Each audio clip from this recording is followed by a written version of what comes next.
Amen. He appears. This is a friendship that'll never ever end. Greetings and welcome to Winning 2024. How's everybody doing this evening? Hope you are all doing and living well. Thank you to all the Winner Circle members, reoccurring memberships. Thank you so much for supporting the channel. Your names are scrolling at the bottom of the screen. Also, thank you to Shelly and Wolfram who support the channel over on Rumble as well. And of course, I am broadcasting live on Rumble, X, and YouTube. And this is Winning 2024. We discuss all things important to winning the 2024 election, topics that are hot topics involved with this election cycle, issues that affect all of us, and much, much more. Tonight, I got a lot of great information for you. So I hope you guys are ready to hear some good stuff. We are going to be rolling. First, let me say thank you to Wolfram for dropping these links. And remember to listen to the Wolf. He knows what he's talking about. He wipes his paws, he lips it in house, and he is here, y'all. And there is Shelly greeting everybody and having a good old time. And hello, Heidi, how you doing? Good to see you. Hope you're here. She's going to be multitasking this evening and listening, but she's here. As always, thank you so much for being here, Heidi. And there's Memento Mori. How you doing, my friend? Awesome to see you. Awesome to see you. There's Cool Gamer. What's up, Cool Gamer? Thank you for supporting the channel. How you doing? Great to see you. And there's T-Rex Trucking. I can't wait for Trump to work the fryers at McDonald's just to troll Harris. He'll probably do a much better job. Much better job, I'm sure. That's everybody saying hello to each other. Got a great crowd here, the most based informed crowd on the internet, and we are right here together every 5 times a week. Yes, we are 5 times a week. And remember, if you are new to the channel, please hit the like button, subscribe, wherever, no matter what platform you're watching. It really does help support the channel. Small creators like myself need your help and support to get out there. Hit the thumbs up. It helps get us out in the algorithm so more people can find us and find this based information to learn and grow with. That's what we do. Got a big show tonight. We're going to start by going to watch the Trump rally in Savannah, Georgia today. One of the more, it's one of those rallies where he's, it's not like the outdoor rallies, right? It's the inside rallies, but he is a lot more precise on what he's talking about here. And he's going to be talking a lot about the tax codes and inflation. So this is like called the quote unquote tax rally, right? So we're going to be learning a lot about that. The Kamala people like to say that they're, that he has no plan. I mean, that's the dumbest thing I've ever heard. They really, I mean, just listening to him talk makes you realize that they know that they're controlling people's minds with their information, and they're keeping them boxed into a false narrative. They know what they're doing. They know they're subverting people. It's no doubt. Once you see it, you can't unsee it. And that's what happens when you hang out here, because that's what we talk about all the time. And we've been doing it for years now. With the help and support of great people like you out there in the crowd, how's everybody doing? T-Rex says Monday, Tuesday, Wednesday based information says Saturday, Sunday are more fun to decompress from all the clown world we're trying to combat. Yeah, that's true. That is true. That is true. Though we do some learning on Sunday too. This week we branch out and look at some different stuff, different documentaries and whatnot. The drug trafficking documentary was really good. Really good. If you never knew how that worked, man, you learned, hey, Outpost, how you doing? From the inside of all places, right? We got more of that coming up this Sunday as well. Let me get this queued up.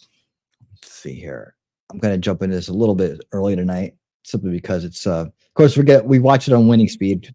That's the one thing too, is you can come here and we'll watch things on winning speed, which is a little faster than normal speed, but but still legible nonetheless.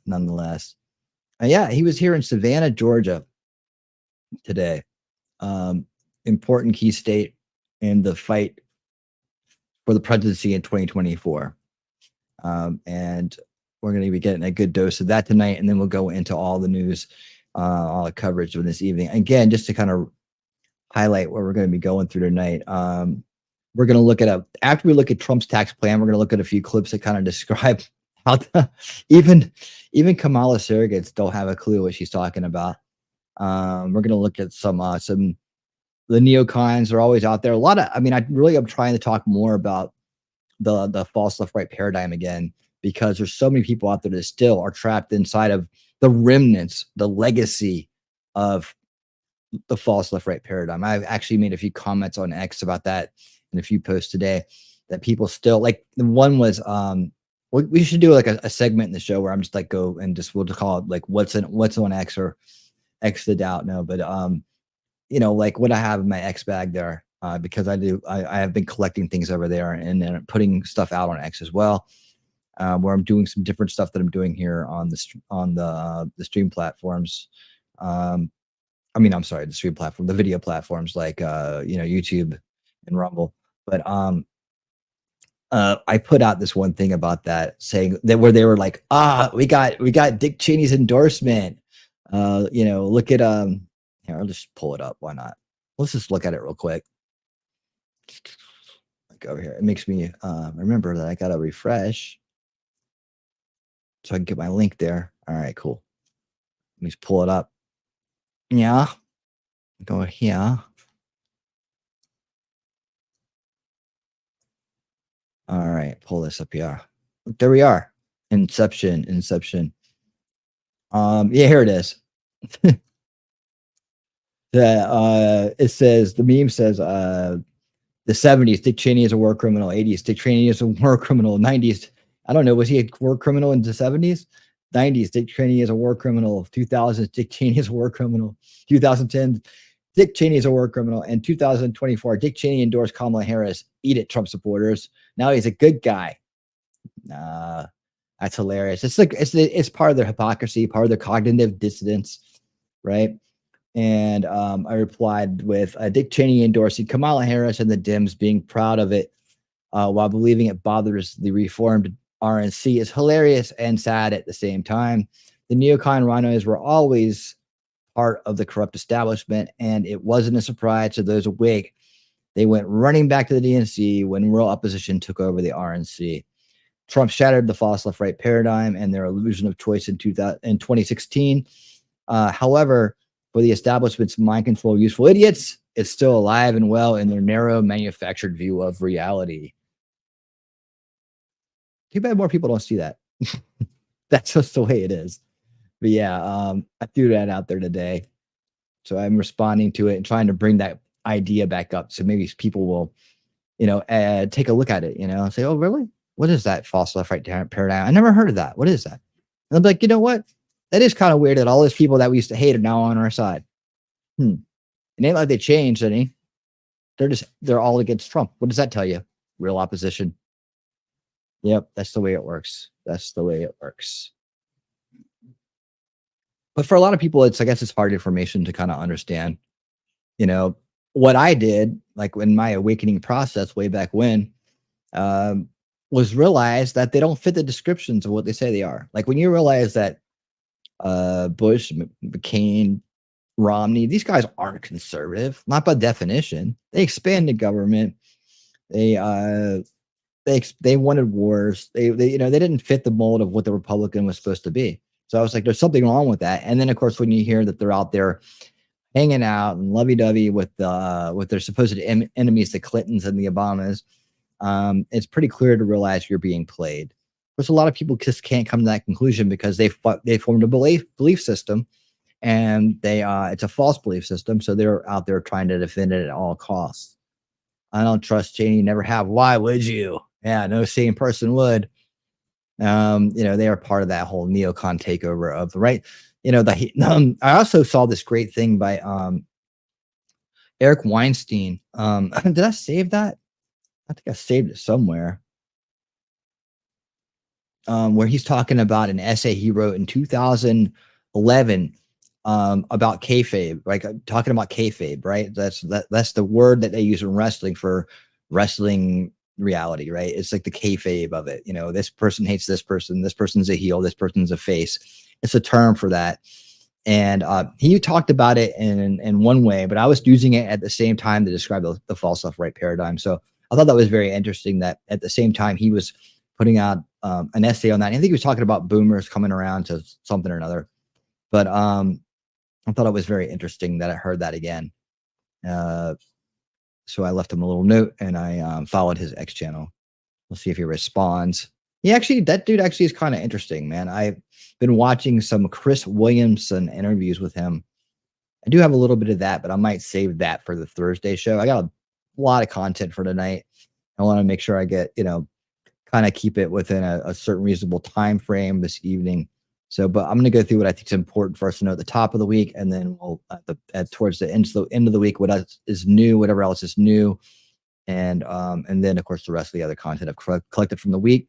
And I also have a very special thing I want to talk about with Gen Alpha mind control that has been prevalent here. This thing called brain rot. I found a great little piece on that today. That is going to be at the very tail end of this week, I believe. I don't think we're going to get to it tonight. I think I'm probably going to save it for Thursday. So just to let you know, a little preview of that as we explore the world of mind control, and we talk about it being a generational war, generational warfare to corrupt the earliest generations, always on the subverting of the earliest generations, as J. Michael Waller was talking about in his book Big Intel last night. On the preview, on the interview that we watched at the end. So there's this long interview that he did that we were watching segments of that at the end after the reading portion of the show. But the first 3 chapters of Big Intel were absolutely fantastic. It was like, it's called My Beginning, and it was like a spy novel, man. It was very cool. And then he started getting into the meat of things. And I'm telling you, you're going to really love this book. If you haven't heard of it or didn't think maybe you'd be interested in it, I'm going to try to talk you into listening to it because it's phenomenal. You're going to really enjoy it, especially if you love the topics that I talk about. And you're only, the chapters are very short. It said chapters 1 through 3 isn't that long. It's over there on Rumble, and it has its own playlist, so you can go catch up with that. I recommend you listen to that for those first 3 chapters and join us for the rest. Every Monday at 8 p.m. Eastern, Unrig the Game. Big Intel by J. Michael Waller is our 4th book. We just started it. Join the crowd, join the fun. We're having a great time with it. All right. So let me pull this up here. And let's get started listening to our president, President Trump, and what he has to say to the residents of Georgia today about his tax plans. And this is good. Maybe we'll find out that he is going to I add in my idea of no tax on bonuses. That would be so awesome. Let me say what else the crowd is saying before I start this. Yeah, the 1.25 Adderall speed. Yep, there you go. I'm thinking about making a mini documentary called "Yellow Journalism Ended." Didn't it? I need you need a better title. I always shoot straight with you, T-Rex. But if you need some help with that, let me know. Love to help you out. That would be interesting to see a trucker do a mini documentary on yellow journalism. That's the and more. Just the and more is you never know what you're gonna get, right? That's the and more. All right. Let's see. The left are cheering for the endorsements from people they spent decades calling evil and demonic. Yeah. That's the hypocrisy and the cognitive dissonance of that mind control, the establishment narrative, boxing them in. The ends justify the means. It's not like us when we have people come around, right? It's a little bit different. When people come around, they come around with realizations, right? They just go over there out of pure spite. Well, it seems like spite, right? But really, they're just going where they always were. That's what I'm trying to get people to realize. They were always part of the corrupt establishment. Always were. That's because no matter for most of our life, no matter who was in charge, nothing changed. Like they remember, like Bush and all of them ran on, getting rid of NAFTA, and they never did, right? Obama ran on ending the wars, and he expanded them. You see what I'm saying? It was the results always tell you the truth, don't they?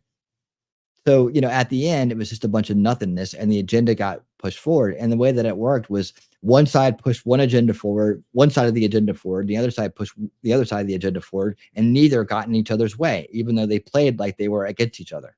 And that was the illusion of choice. That was the false left-right paradigm. And that's how it worked. And they loved that setup. They could have rode that setup right to the end of America.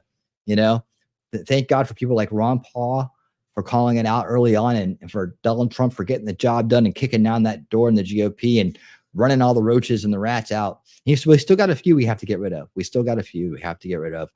And that's why I think revisiting this idea of false left-right paradigm and why we have to get these neocon rhinos out of office 100%, right? And never let them back in. You know, very important to never let them back in. You're going to see a piece tonight where Liz Cheney has plots and plans to try to restore the false left-right paradigm. We have to educate people on this. We have to talk about it as if everybody already knows about it, and then spike that curiosity and have them be like, what are they talking about? False left-right paradigm. And it'll start to click with them, right? The way it works with people in deprogramming and helping them walk down the aisle of awakening, the path of awakening, help them walk out of that first veil, that establishment narrative, is planting seeds, right? You're never going to do it in really, I've never been able to do it in one conversation. It takes seed planting, and it takes experience and trying and failing and trying and failing and trying again to understand how to approach each kind of person individually. And you guys are so far down the road in terms of understanding now from us hanging out, that you will be able to instinctively better understand where someone is in that journey. And that's the seed you want to plant, right? That's the seed you want to plant. But for a lot of people, they're still getting brought up into that false left-right paradigm legacy, even though it doesn't exist anymore. They're still trying to present it like that. You could hear it in the rhetoric of the establishment, useful idiots and puppets that are out there, and political puppets, when they're still trying to say that the Republicans are the party of the rich, right? And that they only want to help the billionaires out. That's old false left-right paradigm talking points, right? That was the whole mind control of that situation, to juxtapose the Bushes and the Cheneys and the McCains and the Romneys as those people, right? Because they were there to play the heels, but really they're just part of the establishment. I used to, back then, I called establishment left and establishment right. Now, luckily, thank God, we don't have to say it like that anymore. At least the based awake people don't have to say it like that anymore. Hey, Lex, what's up? I see you out there. How you doing, man? I saw you come in here. Where you at? There you go. Driving and listening. Love it. I love it. Don't worry. This is a great listen right here. So we're about almost 20 minutes in, guys. I'm going to go ahead and spin this up. Let's see. Glenn Beck spoke on this topic as you are deprogramming a cult member, and how you have to be careful and how easy it is to mess up and have to start over. Yeah, that's true. Is that a recent talk by Glenn Beck? I'm gonna have to go check that out. I do have a piece on him tonight, talking about the 30-30 Agenda 2030 approach here. He's got the chalkboard out. We're going to look at that about 3 videos. And so this morning, okay, yeah, check it out. Glenn Beck's been really come around, man. He's really on fire about these things. So I have to start giving him more attention. When he went off with the deep end, when he was taking painkillers and stuff, I thought he was a lost cause. Of course, he didn't like Ron Paul. That really set us off on a bad foot together.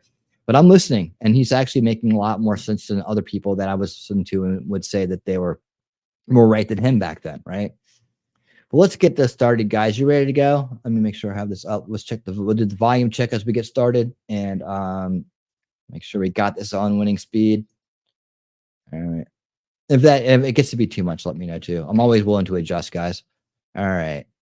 Let's get it started.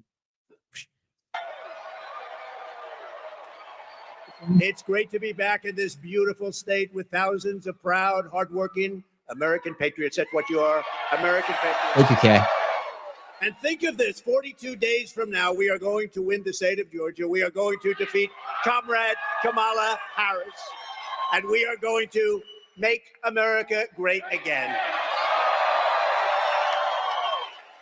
But we're here today to talk about how we're going to launch a historic buildup of American manufacturing muscle and might. This is not a rally, although it feels like a rally. It's really a little event with my 5,000 or 6,000 closest friends in the whole world. Nice. But Georgia and Savannah are going to be right in the center of the action. We're going to rebuild our manufacturing, and it's going to happen. It's going to happen fast and beautifully. For years, Americans have watched as our country was stripped of jobs and wealth, and our companies were sold off to foreign countries. You've been watching, and it's been a horror show. I've been watching for many years, and we had it stemmed. And then all of a sudden, bad things happened. But boy, I'll tell you, we had it stemmed. If we would have had 4 more years, everything, this would be such a different country right now. We would have had no inflation. You wouldn't have Russia attacking Ukraine. You wouldn't have had October 7th with Israel. The Middle East is blowing up. We could be very close to World War III with these characters that don't have any idea what they're doing. But what a shame. In Afghanistan, what a disaster. That was the most embarrassing day in the history of our country, I believe. But GE appliances were sold to the Chinese. IBM computers were again sold to China. Under Kamala Harris, U.S. Steel is now being sold to Japan. I will stop it. We got to do fast. We got to work fast, but we're not going to let it happen. We're not going to let U.S. Steel. 70 years ago, the greatest company on earth, U.S. Steel. Now it's going to be sold off like it was nothing. We're not going to let that happen. We'll build it up. We'll make it strong, but we're not going to let that happen.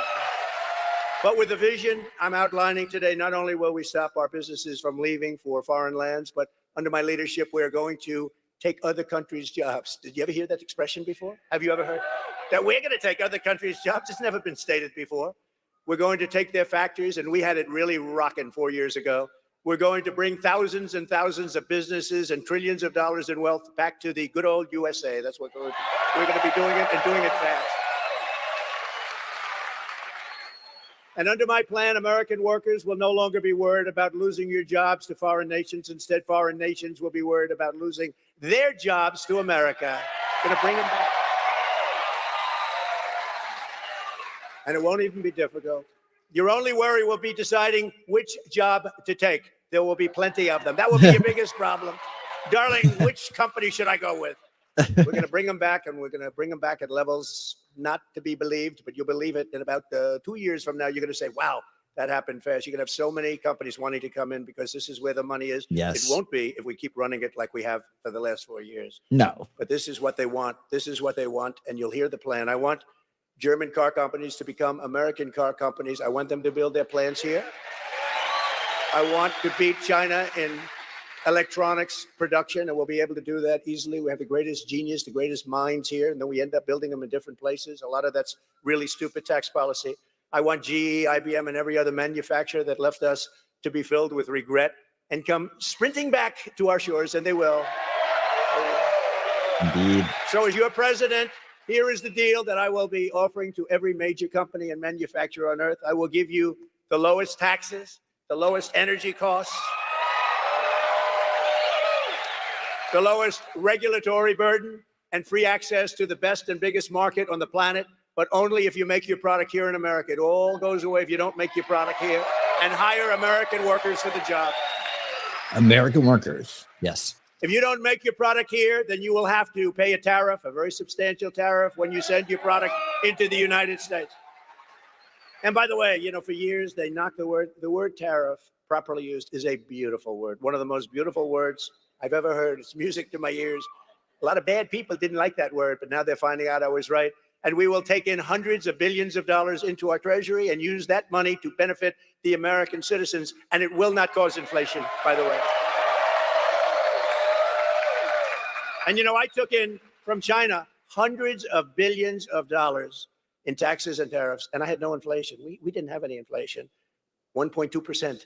We had essentially no inflation.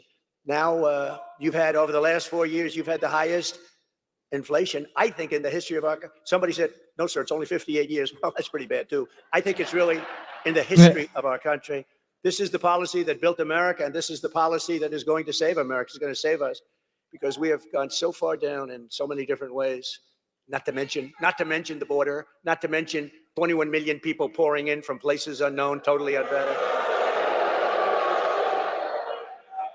But like I've always called it, because it's a very beautiful and simple term, it's called America First. We're putting America first.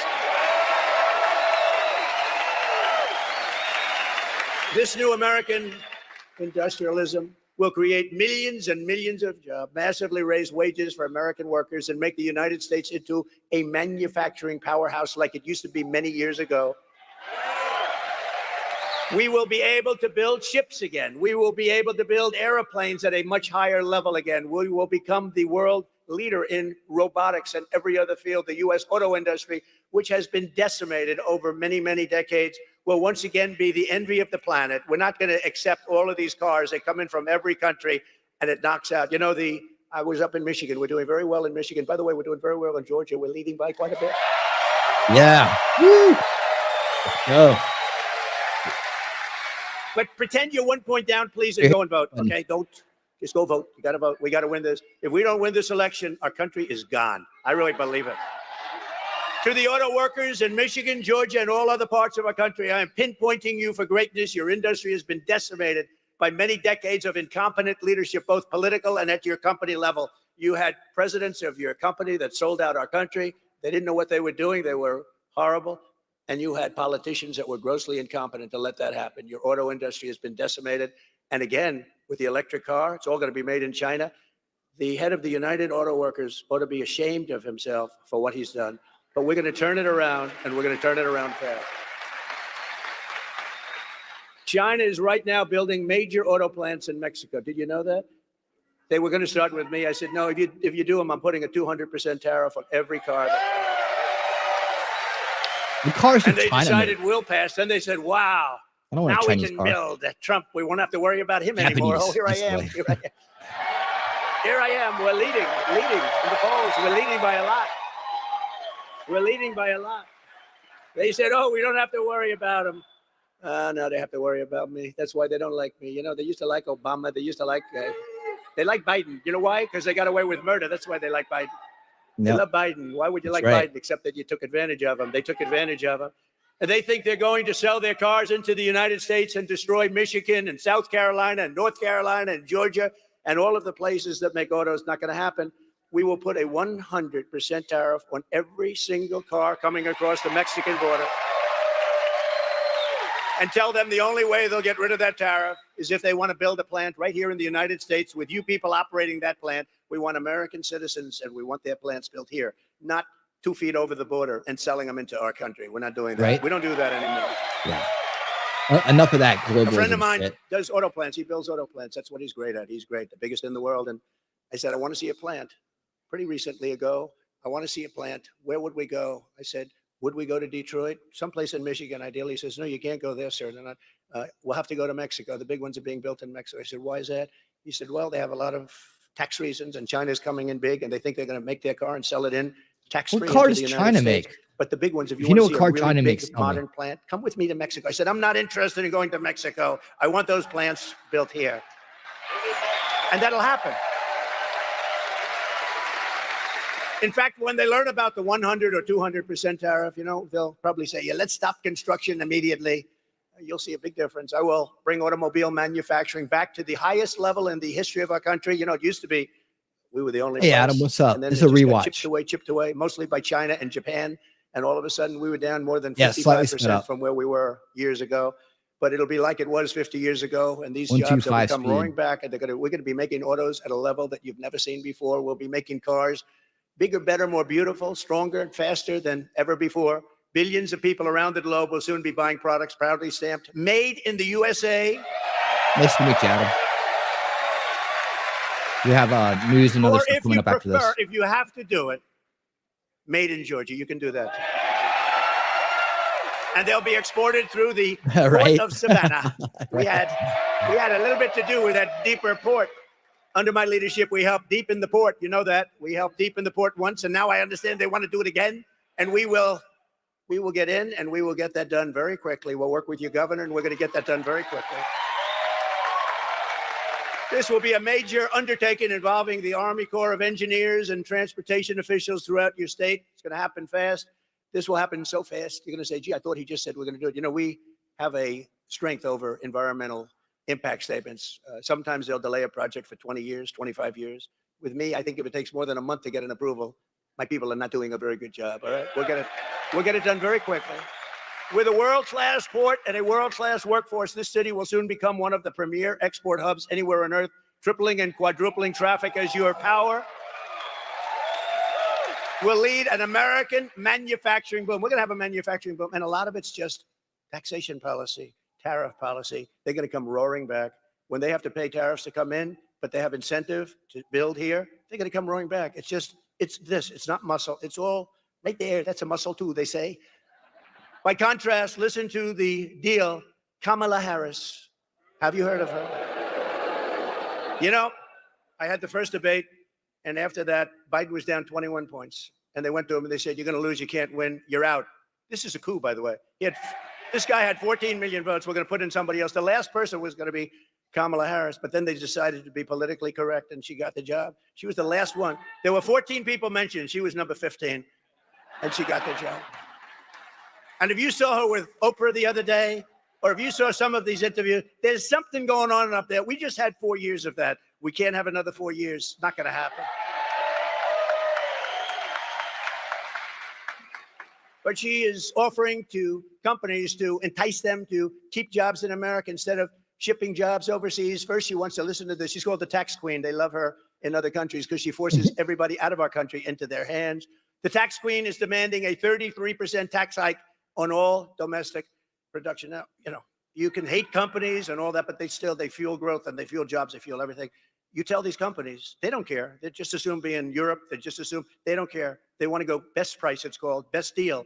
And they're going to leave our country in droves if she does that. It's nice to say, you're going to pay 33% more. And one day you'll read, oh, gee, so-and-so, they just signed with China. They just signed with Germany. They just signed with Great Britain is dying to have. They'll give you free tax. Next, she wants the largest capital gains tax in the history of our country. We've never had a tax. And then she's telling people, build your place here, but we're going to have a brand new wealth confiscation tax. So if you make money, you're going to pay us a lot. But more importantly, it's called an unrealized capital gain. You know what that is? That means that you're going to pay a capital gain even if you haven't realized it, even if you haven't sold. So a lot of people are rich, but they don't have cash. Now they're going to have to get cash because if their thing goes up in value, they have to pay a massive tax. You're going to have deterioration. You're going to have a depression. If that happens, you have a 1929 style depression. This woman is grossly incompetent. Yeah. Grossly incompetent. Yep. Think of it. If a company succeeds, you have to sell it to give her half the value. Half the value is going to be owned by the government. So if it's successful, you'll have to sell it because you don't have the cash. It's a huge success. You're going to make a lot of money in the future. We don't care about the future. Sell your company now, and bad things happen. And nobody's, by the way, nothing to be happy. It's a communist kind of thing. You know that? Yeah. You could say it's a Marxist thing if you like, but communist, you understand better. In addition, Kamala is shutting down power plants nationwide, causing electricity prices to soar more than 100%, going up 100%. They will soon be totally out of control. They already are, and businesses will flee. They're going to flee our country. If they can't get energy, they're going to flee our country, and they're going to flee fast. And yet we have more energy under our feet than any other country. I call it liquid gold. Liquid gold. We have more. We have more than Saudi Arabia. We have more liquid gold than Russia. And yet we're buying oil from Venezuela. Why? And it's not really oil, it's tar. You have to melt it. And you know where they melt it? Talk about the environment.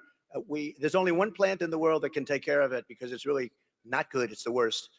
Only one. You know where it's located? Houston, Texas. So in Houston, Texas, they clean this stuff up.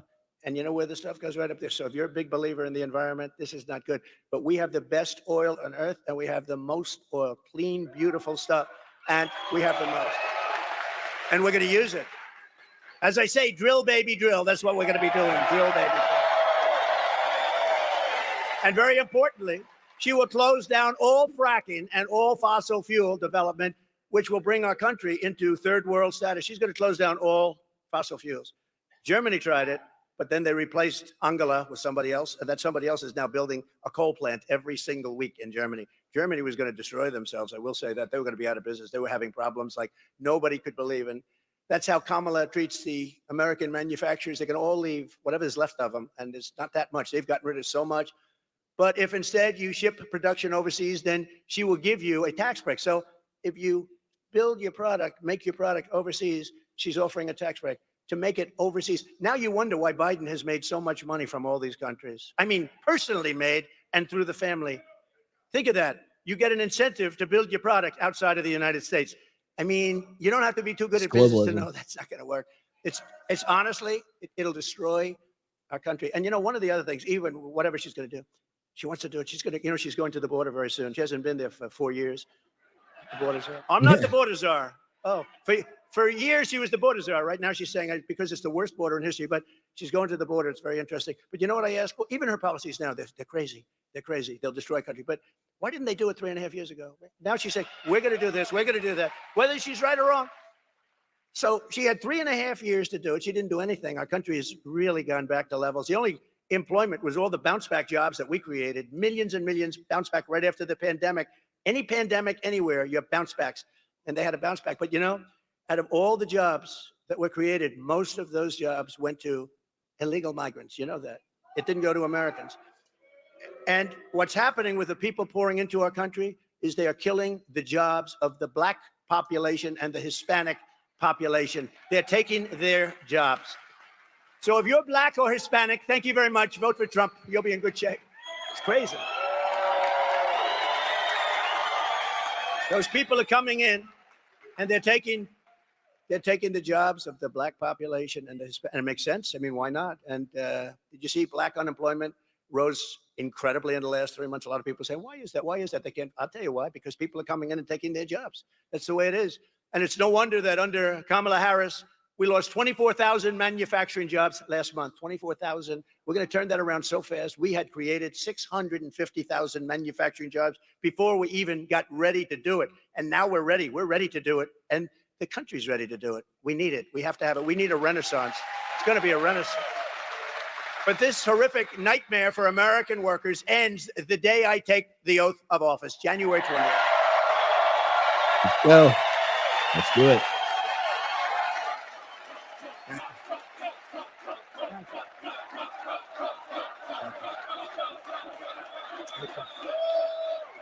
Thank you very much, everybody. Thank you. Thank you very much. So listen to how good it is. It's so easy. It's so easy. China's used it for years, but we have a better plan than them. But they've used it for years. They can do whatever they want. You know, we have to go through certain hurdles, but not much. The centerpiece of my plan is for a manufacturing renaissance, which will be a 15% made in America tax rate. In other words, if you make your product in America, so the tax rate was practically close to 50%. Some people would say 38, but when you added it all up, some companies are paying much more with state and local, much more than 50%. But I got it down to 21% through Congress. Can you believe we got it through Congress? A lot of people say it was the greatest thing we did. I think maybe rebuilding the military was the greatest thing. Maybe the creation, maybe the creation of Space Force was the greatest. You know, we were being beaten badly in space, and now we're the leader in space. China and Russia were eating our lunch, and now we're eating their lunch. And we did so much. We gave you before the biggest tax hikes in the history of our country, and the greatest regulatory cuts in the history. Think of it. We gave you, we took their tremendous tax hikes. We gave you the greatest tax cuts in the history of our country, bigger than Ronald Reagan's tax cuts, bigger than anybody's. And the hikes, they want to do it now. They want to hike your taxes at levels that we've never had before. 80%, 70% was a number that she thought sounded good. But we gave you the biggest tax cuts in history, and now we gave you the biggest regulation cuts, and that's how we had that tremendous growth. That's how we had the greatest job production in history. But this is going to blow that away. We're cutting the business tax now. We brought it down to 21%.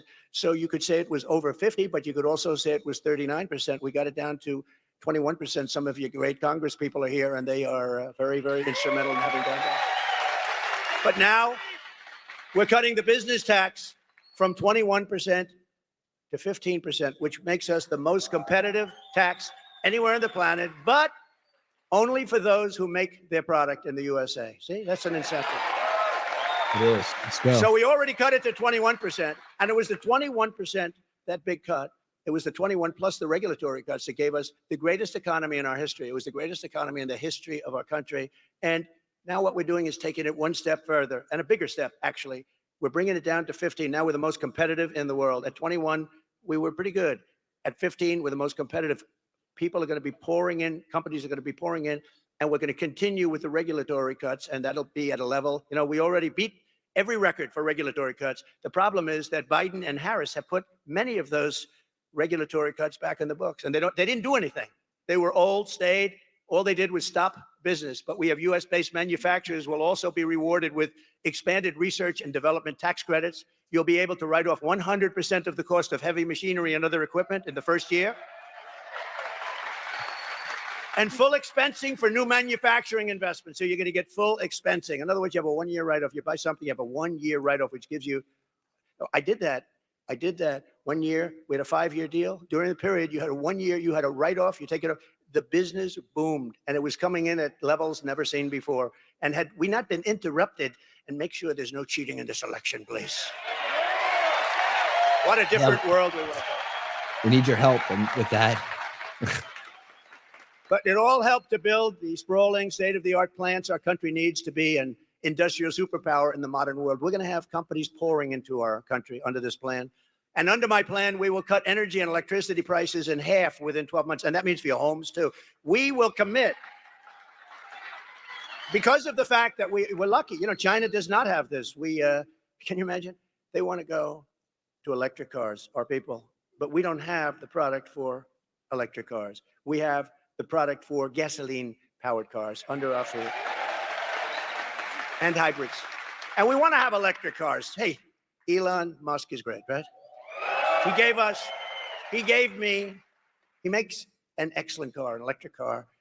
And he endorsed me at a level that you wouldn't believe. Every day he said, we can't have Trump. He's a great guy. And he understands his product is phenomenal. And there's a great place for electric cars. But you have to have gasoline-powered cars, too. You have to have hybrids. You have to have everything. Tesla beige hauls ass. You know the new thing, and I'm sure Elon will get it if it's any good. It's got one little problem. It explodes. Hydrogen. They say the new thing is hydrogen cars, but they're having a problem. If it explodes, you end up about 7 blocks away and you're dead. So personally, I don't know about you, but I'm going to take a pass. But maybe they'll figure it out. But right now, I wouldn't recommend it. But there'll be other things happening, and they'll be great. But we don't want to have, they have the electric mandate. We'll be ending the electric mandate. All electric cars. We'll be ending that immediately. But more importantly, we will be able to quickly double our electric capacity, which will be needed to compete with China and other countries on artificial intelligence. You know, to do artificial, which is a big hot thing that's happening now. They say it's the next big wave. I don't know. It comes with risk, but it's the next hot thing. But it needs massive amounts of electricity. So if you took all of the electricity in our country right now, which isn't enough, because in California with Governor Newsom, you have blackouts and brownouts. How about him? He wants to go all electric cars, but he can't give you air conditioning in the summer, right? Let's go all electric, but we have a blackout every 10 seconds. Yeah. It's crazy. It's crazy. But we're going to do things that nobody has ever really had the courage to do, but it doesn't take courage. It's common sense. You know, we're the party of common sense, okay? We're conservative, all that stuff. Who cares? We are the party of common sense. We will build new power plants. But think of this, the electric. So if you took all of the electric that we have right now in our country, you need that more than doubled to be able to compete with China. So they need more than double the electricity that we currently have to have the artificial intelligence, which will be a massive field. And China is already building plants, electric plants. And we have a problem because we have things called environmental impact statements and various things that you have to go through. I will get them approved so fast because China doesn't really need approval. President Xi says, okay, build that plant. That's the end. There's no environmental impact statement. I would ask him, President, do you go through an environmental impact statement? He says, I am the environmental impact statement. With us, you go through years and years of torture, but we're going to do it on an expedited basis. And with the lowest energy prices on earth, we will have the lowest energy prices on earth because we got lucky. We're right on top of the best stuff in the world. And I'll put Anwar back into play. You know, for Ronald Reagan couldn't do it. Nobody could do it. They couldn't get it done. Anwar in Alaska, the biggest field probably in the world, maybe bigger than Saudi Arabia. I got it done. I was so proud of it. I got it done. In his first week, they terminated it. The biggest field anywhere in the world that would supply Asia, would make so much money, would pay down debt so fast. And Biden rejected it. And when I terminated the Russian pipeline, Nord Stream 2, Biden approved it. But he terminated our pipeline, which is Nord Stream, right? The Nord Stream is the Russia, which is Keystone, the Keystone XL. He terminated our pipeline, but he approved the Russian pipeline. Yeah, Nord Stream 2 going all over Europe, heading to Germany, but going all over Europe. And Russia's the I just said, man. what the hell is going on? This was early on. This is in the first weeks of his administration. And I said, what's going on? And then they say, so think of it. I terminated the Russian pipeline. And then they said, Donald Trump was very friendly with Russia. That was the biggest thing that they've ever done. And I terminated it. When he came in, one of the first things he did is he approved the pipeline that I terminated. And they say, I was nice. That was the biggest. Putin told me, if you're like this, I would hate like hell to see if you were bad. They say that you've been nice to me. You have not been nice to me. With all the sanctions and but we had the fake Russia hoax, which, by the way, endangers our country when they do that. It turned out to be a total fake. Endangers. We can't have that from the standpoint of even business. We have to be able to get along with other nations. We have to be able to use the minerals and other things that they have. But we have to make the proper deals, because with the proper deals, there will be nobody on earth that can compete with us in business. We will attract energy-hungry industries. There are a lot of industries will never be able to make it in certain areas because they don't have energy, but we have energy-hungry industries that will attract them from all over the planet, meaning millions and millions of blue-collar jobs and jobs of every type. To slash burdens on workers and businesses, we will cut 10 old regulations for every one new regulation. And I did that for 4 years, and we got it up to 7 for 1. Nobody's ever seen. I cut more regulations than any president in history in 4 years. And we will set up special zones of federal land with ultra low taxes and regulations for American producers. These will be ideal spots for relocating entire industries that we've taken in from other countries. They're going to come in at levels that nobody's ever seen before. They want to be here. They want to be, but they were forced to be out because in this country, we were so unfriendly in so many different ways, but especially with our tax policy. We will seriously expedite environmental approvals, and we will get everything approved quickly to unleash mineral production and rare earth. They think we have to go to China for rare earth. We don't. We have more rare earth than they do, but it's protected environmentally. We can't do anything about it. We're going to do something about it. We're going to use our resources to our benefit. And it'll be clean and environmentally perfect, so that Americans can manufacture everything that we need, the resources we have right here. American soil, it's got everything. It's got the rare earth, it's got the oil, it's got the gas. We have everything. The only thing we don't have is smart people leading our country.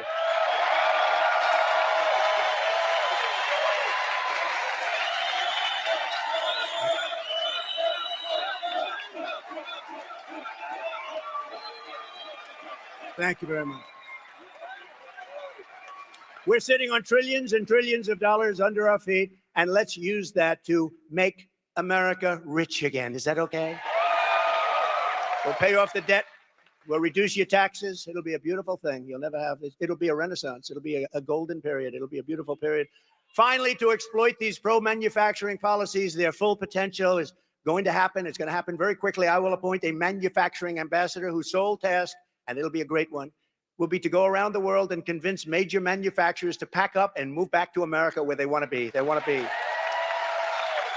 For years, we watched other countries steal our jobs. Now we are going to be going after their jobs and bringing them back to America where they belong and where, frankly, they want to be.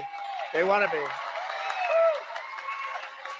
If Kamala Harris gets 4 more years, she will deindustrialize the United States and destroy our country. We will become virtually a banana republic. We will be destroyed. Their plans are horrible. And if they wanted their plans, again, I say it all the time. I said it during the debate, where, by the way, we absolutely destroyed her, except for the fakers on a microphone. Oh, she did very well tonight. She did very well. She did very well. She couldn't put 2 sentences together. Take a look at her answers. And it was 3-on-1, too. ABC ought to be ashamed. It was 3-on-1.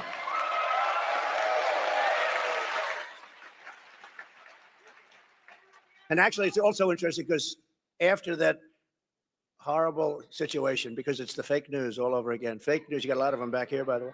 But it's the fake news. But you know what? My numbers, look at the numbers today. The numbers are higher than they've ever been. We've never had numbers this good. So something happened that was pretty good. But it was interesting. I couldn't believe, I thought she was so bad. I came off that stage, I said, she was so bad. You know, one of the things, he's the GOAT of debates. I said, is that a good thing or a bad thing? They said, greatest of all time, 21 debates. And I thought that was one of my best debates. But you know, after they spin better than anybody. Well, I don't know if I thought he did too well tonight. And wasn't she really terrific? She didn't say anything except lies like a bloodbath, like Charlottetown. She lied. And you know what I say, just in finishing this topic? Because they'll say, oh, he fell into a trap. He talked. You know, when somebody says something bad about you, if you then, nobody else, this only happens to me. If I then refute them, Marjorie, if I say, that's not true, and just give a few seconds and people understand it, they say, he fell into a trap. Well, if they say bad about me, I got to refute it. I do it quickly, but I refute it. As soon as I refute, oh, he fell into a trap. Why would I let her say something bad about me and let it stand out there? If I don't refute it, people are going to think it's true. These people are the worst. These people are the worst. But it's been amazing what's been happening, and they're hearing what we're doing policy-wise, military-wise, border-wise, maybe especially border. You know, in 2016, I went on the border, and we fixed the border very quickly, and I was very proud of it. After that, nobody wanted me to talk about the border. They said, sir, it's been fixed. You know, I said, I want to talk about the border. They wouldn't let me, even though we got 12 million more votes in the following in 2020. Yeah, good stewardship doesn't equal climate There's more change. enthusiasm now than there ever was for 2016 or for 2020 because of how bad they are. Because of how good a job we did and how bad they are. Under Kamala, there will be no car industry, no steel industry, no significant manufacturing of any kind, and we will be at risk of military defeat. You know that, right? A very simple fact is this. If you don't have steel, you don't have a military. And I'm not going to allow, and I said it before and I'll say it again, and I got along with a great gentleman, Shinzo Abe from Japan. He was assassinated. He was a great gentleman. But I said, Shinzo, we have to change our trade deal. And he said to me, I knew you were going to come with that. I said, well, why did you know? He said, for 25 years, no American has said that to us. They got away with murder. And we changed the deal.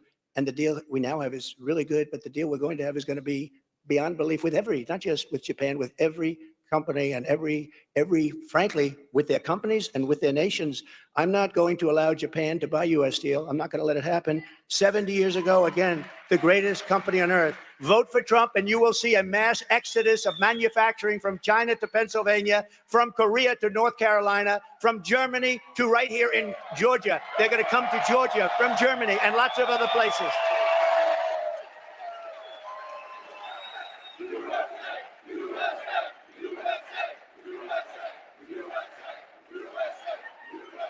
And no matter where I go, and I go to a lot of places, we're definitely outworking the opposition. She'll go to one place in 3 days. I say, why can't I do that?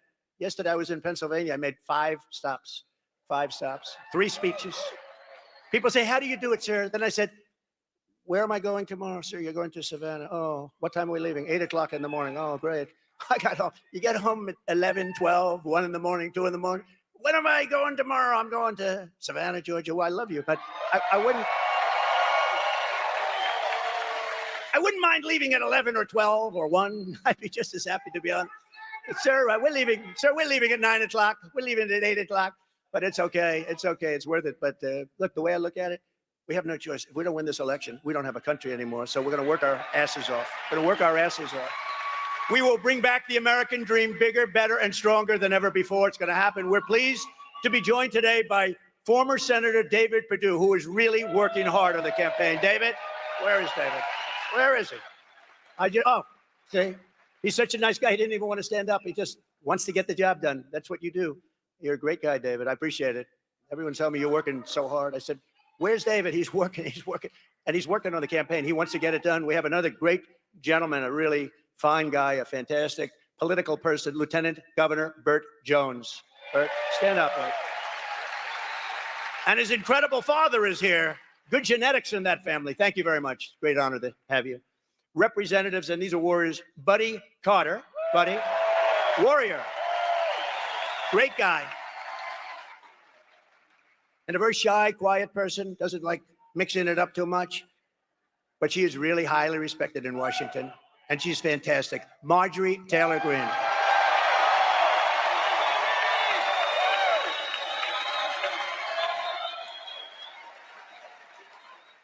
And, of course, a woman that we all love, and especially we love her in Georgia, Alveda King. Thank you very much, Alveda, for being here.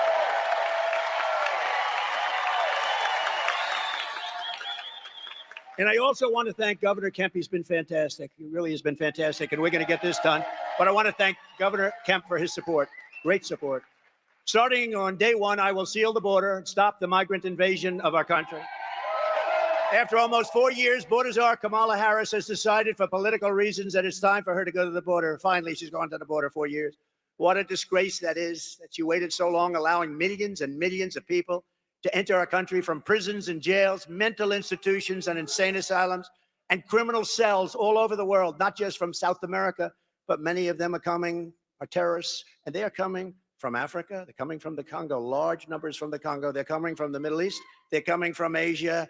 They're coming from South America, but not only South America, they're coming from all over the world. It's really just what they're doing to the fabric, to the guts of our country. It's not even believable. And you see what's going on. You see what's going on. They're taking over towns and cities, and they're taking them over with weapons. They're taking them over with weapons that are military quality weapons. Where the hell are they getting the weapons? But she's trying to con the public that she did a good job at the border. She's actually saying, no, I did a good job at the border. Remember, you know, when she says we're working on the border, she still has airplanes flying in loaded up with migrants over the border. She thought she wouldn't get caught. It took them about 2 years to figure that one out. It was a little strange. Brand new, beautiful, large Boeing jets are landing in airports all over our country, and migrants are getting out. It took a little while to figure that one out. So they talk about the border, but they have planes to this day flying in loaded up, hundreds of thousands of people being flown into all parts of our country, destroying our country.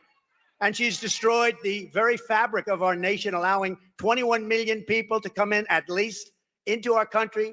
And think of it, totally unvetted, from places unknown, no checks, no names, no nothing, just come on in. But they do. They come from prisons and they come from mental institutions.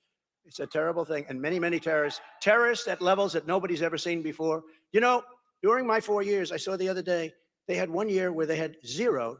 I don't believe that. This was done by Border Patrol. Oh, you know, I have you know, my all-time favorite chart in history, right? I have a chart that's my all-time favorite. I love that. Is it around? Is it around?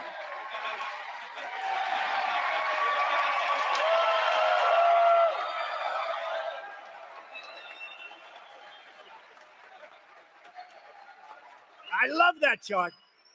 I sleep with that chart every night. I kiss it. I love it. Because that chart saved my life. I looked to the right. Bing. If I didn't look to the right, I wouldn't be here with you today. I guarantee you that. And it was amazing because that chart is seldom used, because I don't like to brag. It's seldom used. But when it is used, it's always on my left. It's always on my left. And it's always at the end of the speech. And I do a lot of things without a teleprompter. Isn't it nice, by the way, to have a president that doesn't need a teleprompter? Isn't it nice? Because a lot of, you know, I don't often use a teleprompter, because if you use a teleprompter, it gets very boring. You know, if I read every single word, I could go right down and you'd be in and out of here in 35 minutes. You say, that was pretty boring, wasn't it? Even with the good numbers that we're putting up, that would be boring. This chart is the greatest thing ever. I said, let me see the chart, bring it down. That was a lucky one, but maybe not lucky, maybe right up there. Maybe not lucky.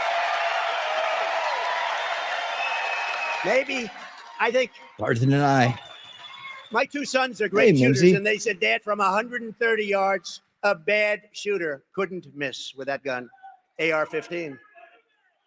And we lost a great, as you know, great fireman and two other people we thought we lost, but the doctors were phenomenal. The local doctors, they were sort of country doctors. They were phenomenal. They saved them. They're okay. And you know the nice part, a friend of mine came up to me and said, the firefighter, Corey, great guy, beautiful family, beautiful wife, daughters. He jumped on top of his daughter, so he got hit right in the head. Right. But you know, I don't know if I've said this publicly, but you know, a friend of mine came, a member of Mar-a-Lago came up to me. He said, I'd like to give the family, and this is not a family with a good life in a safe community. There's no crime. There's no muggings. There's no pushing people into subways. There's no anything. It's a nice community. And Butler, and a friend of mine came up and he said, I'd love to give the family of the fireman a check for something. I said, good. I think it'd be great. How much? He said, I don't know. And he handed me a check, signed it, $1 million. I said, wow. And then, and you know, when it was presented to this incredible wife of Corey, really incredible, devastated by what happened. He was a big fan. He was a big Trump guy. He had everything. They all were, all three, but the crowd was as far as they said 55,000 people, as far as the eye could see. And nobody left. You know, when those bullets went off, like if it happens at a soccer game, they hear a bullet, everyone, they call it a stampede, like cattle. It's a stampede, and people are killed. Many people are killed. These bullets went off, but not one. There were a lot of them, 8, 9, and they went off. Secret Service shooter was unbelievable. The local police, actually, they did a great job in terms of the shooting. He may have also hit this lunatic, but think of it. So we gave her the check. She's never seen anything like it. They live a very nice life, but no money, no money. And now she has $1 million. I said, that's only the beginning, because we did a GoFundMe and they raised about $6 million. And So the other two men that got hit were really hit hard. They were not going to make it. First question I ask is how many people were killed? Because with so many people, no matter where a bullet goes, going to hit somebody. They said 3 are probably dead, probably dead. Well, the 2 were taken immediately to the hospital. The doctors were great. I was taken to a hospital. The doctor was, the whole hospital was fantastic. I mean, just so professional, so good. He looked at me, he said, "You are the luckiest man." I said, "No, maybe it's something else," but he couldn't believe it.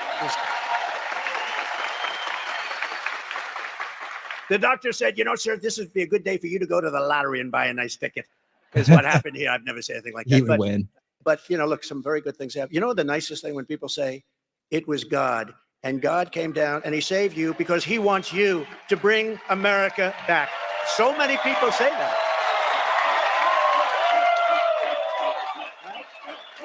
So many people say that. I hope that's true. I hope that's true. Thank you. And then I had a little more of God's help about 2 months later. You saw that?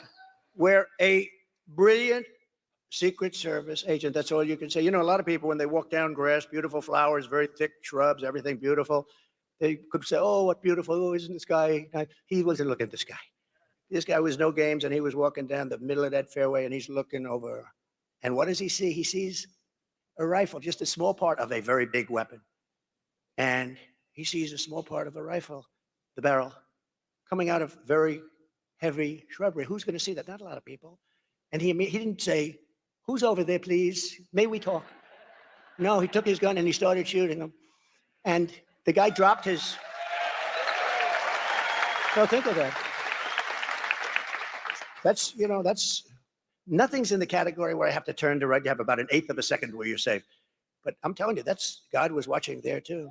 Because you needed somebody really sharp. I give Secret Service a hell of a lot of credit. These are, you know, look, they've been hit hard because of Butler, because, you know, the building should have been taken care of, and they understand that. But when I went down, I had 4, 5, 6 people right on top of me, and there were bullets flying right over our head. A lot of bullets were flying right over our head. They were not sitting back and taking a pass. They were not saying, "Well, gee, I'm not going to go over. That's dangerous." They were on top of me in seconds, and you got to give them a lot of credit. But here you have to give them credit too, because this agent, I would have been in that location within 10 minutes, right? And right next to the guy practically. And this guy spotted, shot. But how about this? He then ran. There's a fence in between, cyclone fence. And he then ran across the street, down the block to get his car. Only a woman could do this because men aren't smart enough. I'll tell you. Here, And a woman, pretty busy road, Congress it's called, and pretty busy. But she didn't like the way he looked. Now, I see people running all the time. I don't like the way they look. But I don't follow them. She didn't like the way he looked. He looked very suspicious. He was running like wild because he had to get away from the Secret Service. And his car was about a block away. She followed him, stopped right behind his car, and started taking pictures of his license plate. Who would do that? Who would do that? And I asked our great sheriffs in Palm Beach, I said, "So if this happened 1,000 times, how many times would somebody follow somebody and take pictures of the license plate?" He said, "Maybe none." That's right. I mean, that's luck too. And, or something. But this woman is incredible. And once they had the license plate, they had him in a high-speed chase down the highway. But once they had the license plate, it was over. If they didn't have the license plate, he would still be out there. I wouldn't be very comfortable. I would say, "I wonder if he's in this audience." I'd say, "Where is this lunatic?" But this woman was, what she did was amazing. So I've had a very interesting experience for the last couple of months. It's very, my profession is a very dangerous one. If you think of it, it's far more dangerous than auto races. 0.1% of the auto races die. 0.1% and a little more of the bull riders, that looks nasty, doesn't it? Die. Yeah. Presidents, I don't want to tell you the percentage, but it happens to be a very dangerous profession. But you know, the only thing I can say is they only go after consequential presidents. That's true. Yeah, real opposition. Consequential presidents. So we are consequential. We're going to be even more consequential because we're going to do things that nobody's ever been able to do in this country. When Kamala is seen at the border on Friday, she will pass hundreds of miles of wall that was built by Trump, and it's wall that really works. And that's why we have If you look at the arrow on the bottom, the red arrow on the bottom, that was the week I left office. That's the lowest level of illegal immigration in the history, recorded history of our country. Look at that.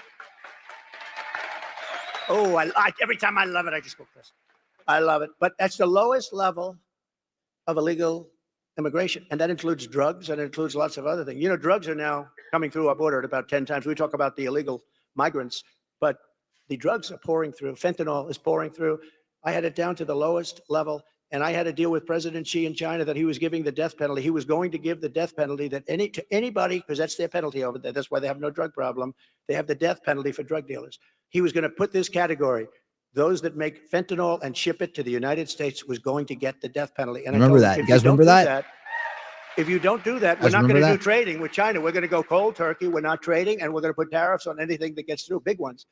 And he agreed to do it. And then Biden, of course, dropped the ball, just like he dropped the ball on Israel with Iran. Iran was ready to make a deal. They would have made a deal in 2 minutes, and now they had no money.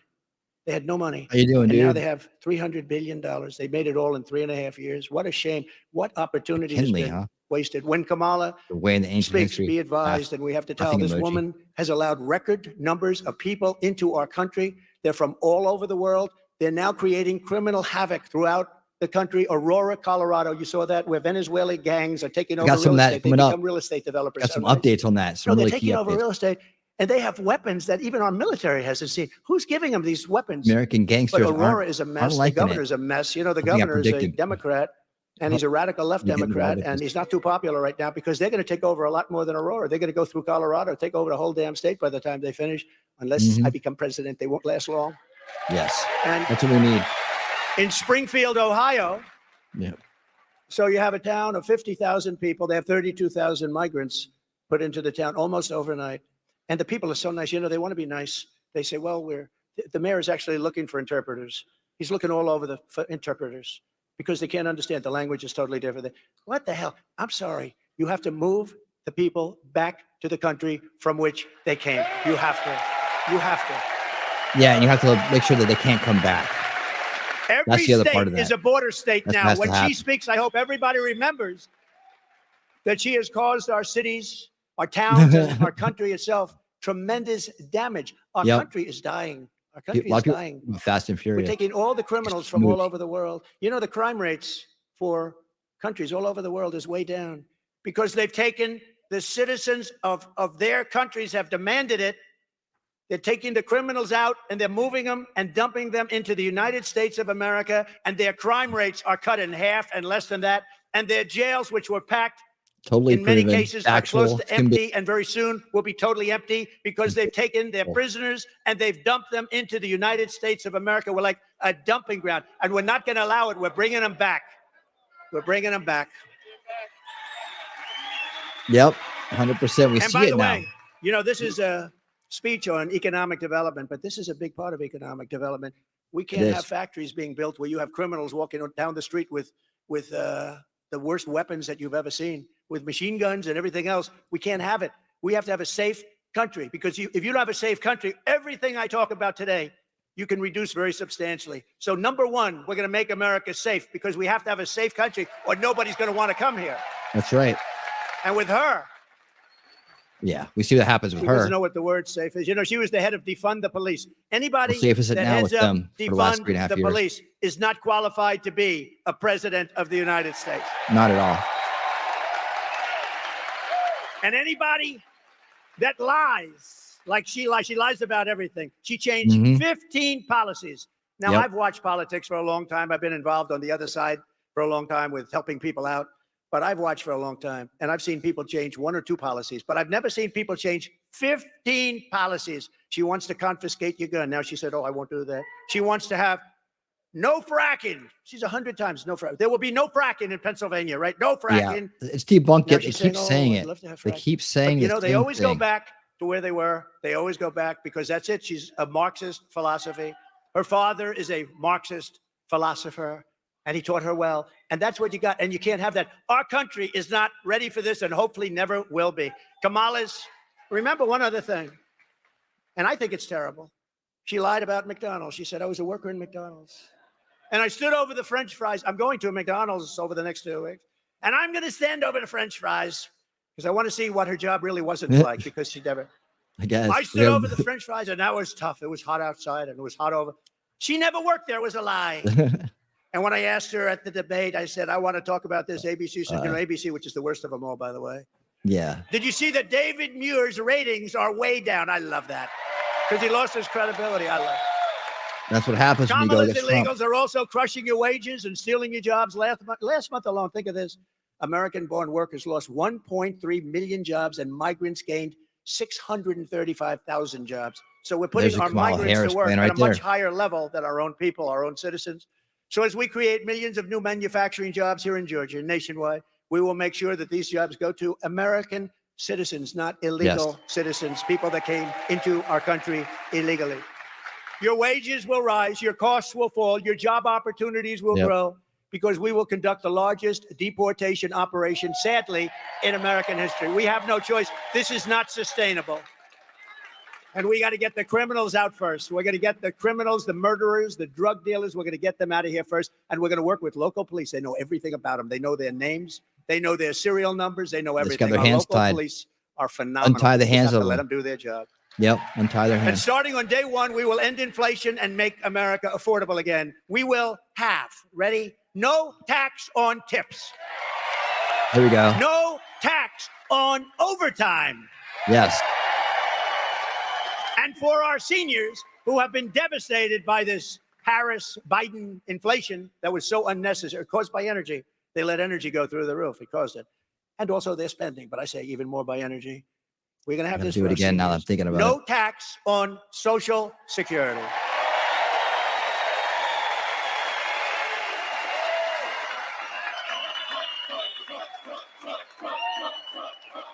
They deserve it. They deserve it, what they've had to put up with. You know, the people with the tips, they're being tormented by this administration, too. They passed new legislation and have other legislation that was ready to go all of a sudden. How about her? She comes out a couple of weeks or months after I did, but there will be no tax on tips. But that's it. Nothing ever happened. Nothing ever happens with her, because if it did happen, she would have done it 3.5 years ago. That's what I say. And to finish, she lied about McDonald's. She lied. And she lied about almost everything else.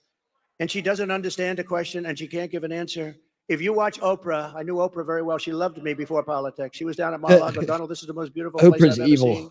Can we have Just in the middle of Roger everything King? that weird that goes on in this world. Great guy. Could we have the funeral at Mar-a-Lago? Yes, Oprah, you can. We had his funeral. He's the most important guy and one of the most important people in her life. She was the one that worked it out. She was there a lot. She loved the key lime pie. I love that key lime pie. But once I ran for politics, it's like, I don't like that guy very much. No, I gave up a lot, but I don't mind giving it up, because he's on his hands and knees to the establishment. And while working Americans catch up, we're going to put a temporary cap on credit card interest rates at 10%. We have no choice. They're getting 22, 25%. We can't let people have to pay 25% and 22% interest, because they can't afford to pay off their credit card. We're going to cap it for a period of time at 10%. We will terminate the Green New Scam and spend the trillions and trillions of dollars of unspent dollars on roads, bridges, real infrastructure, and paying down debt, not fake infrastructure that has caused massive inflation, along with the energy.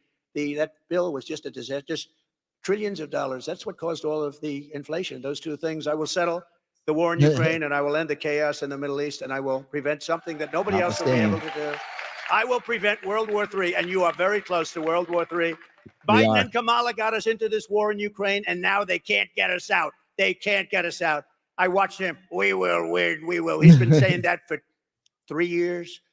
Every time Zelensky comes to the United States, he walks away with $100 billion. I think he's the greatest salesman on earth. But we're stuck in that war unless I'm president. I'll get it done. I'll get it negotiated. I'll get out. We got to get out. Yes. Biden says, we will not leave until we win. What happens if they win? That's what they do, is they fight wars. And somebody told me the other day, they beat Hitler, they beat Napoleon. That's what they do. They fight. And it's not pleasant, but, you know, we've given them close to $300 billion. And you know what Europe has given them, which is approximately our size when you add up the countries together, their economy, it's very close to our size. They've given them like a small fraction of that number, just a small, very small fraction. And we have an ocean separating. It's much more important for.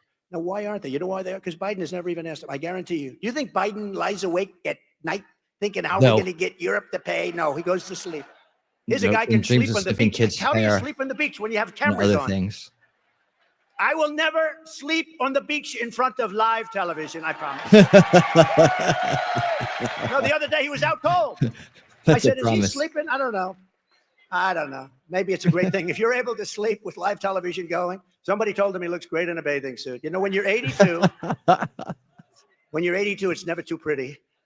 And I love 82-year-olds, but when you're 82 in a bathing suit, I don't know, you know. But he actually was stone cold out. You got to give him credit, though, you know, because anybody that can do that, I find it very hard to sleep. I get so many ideas. I'm thinking all the time. This guy just goes out, lies down, goes out.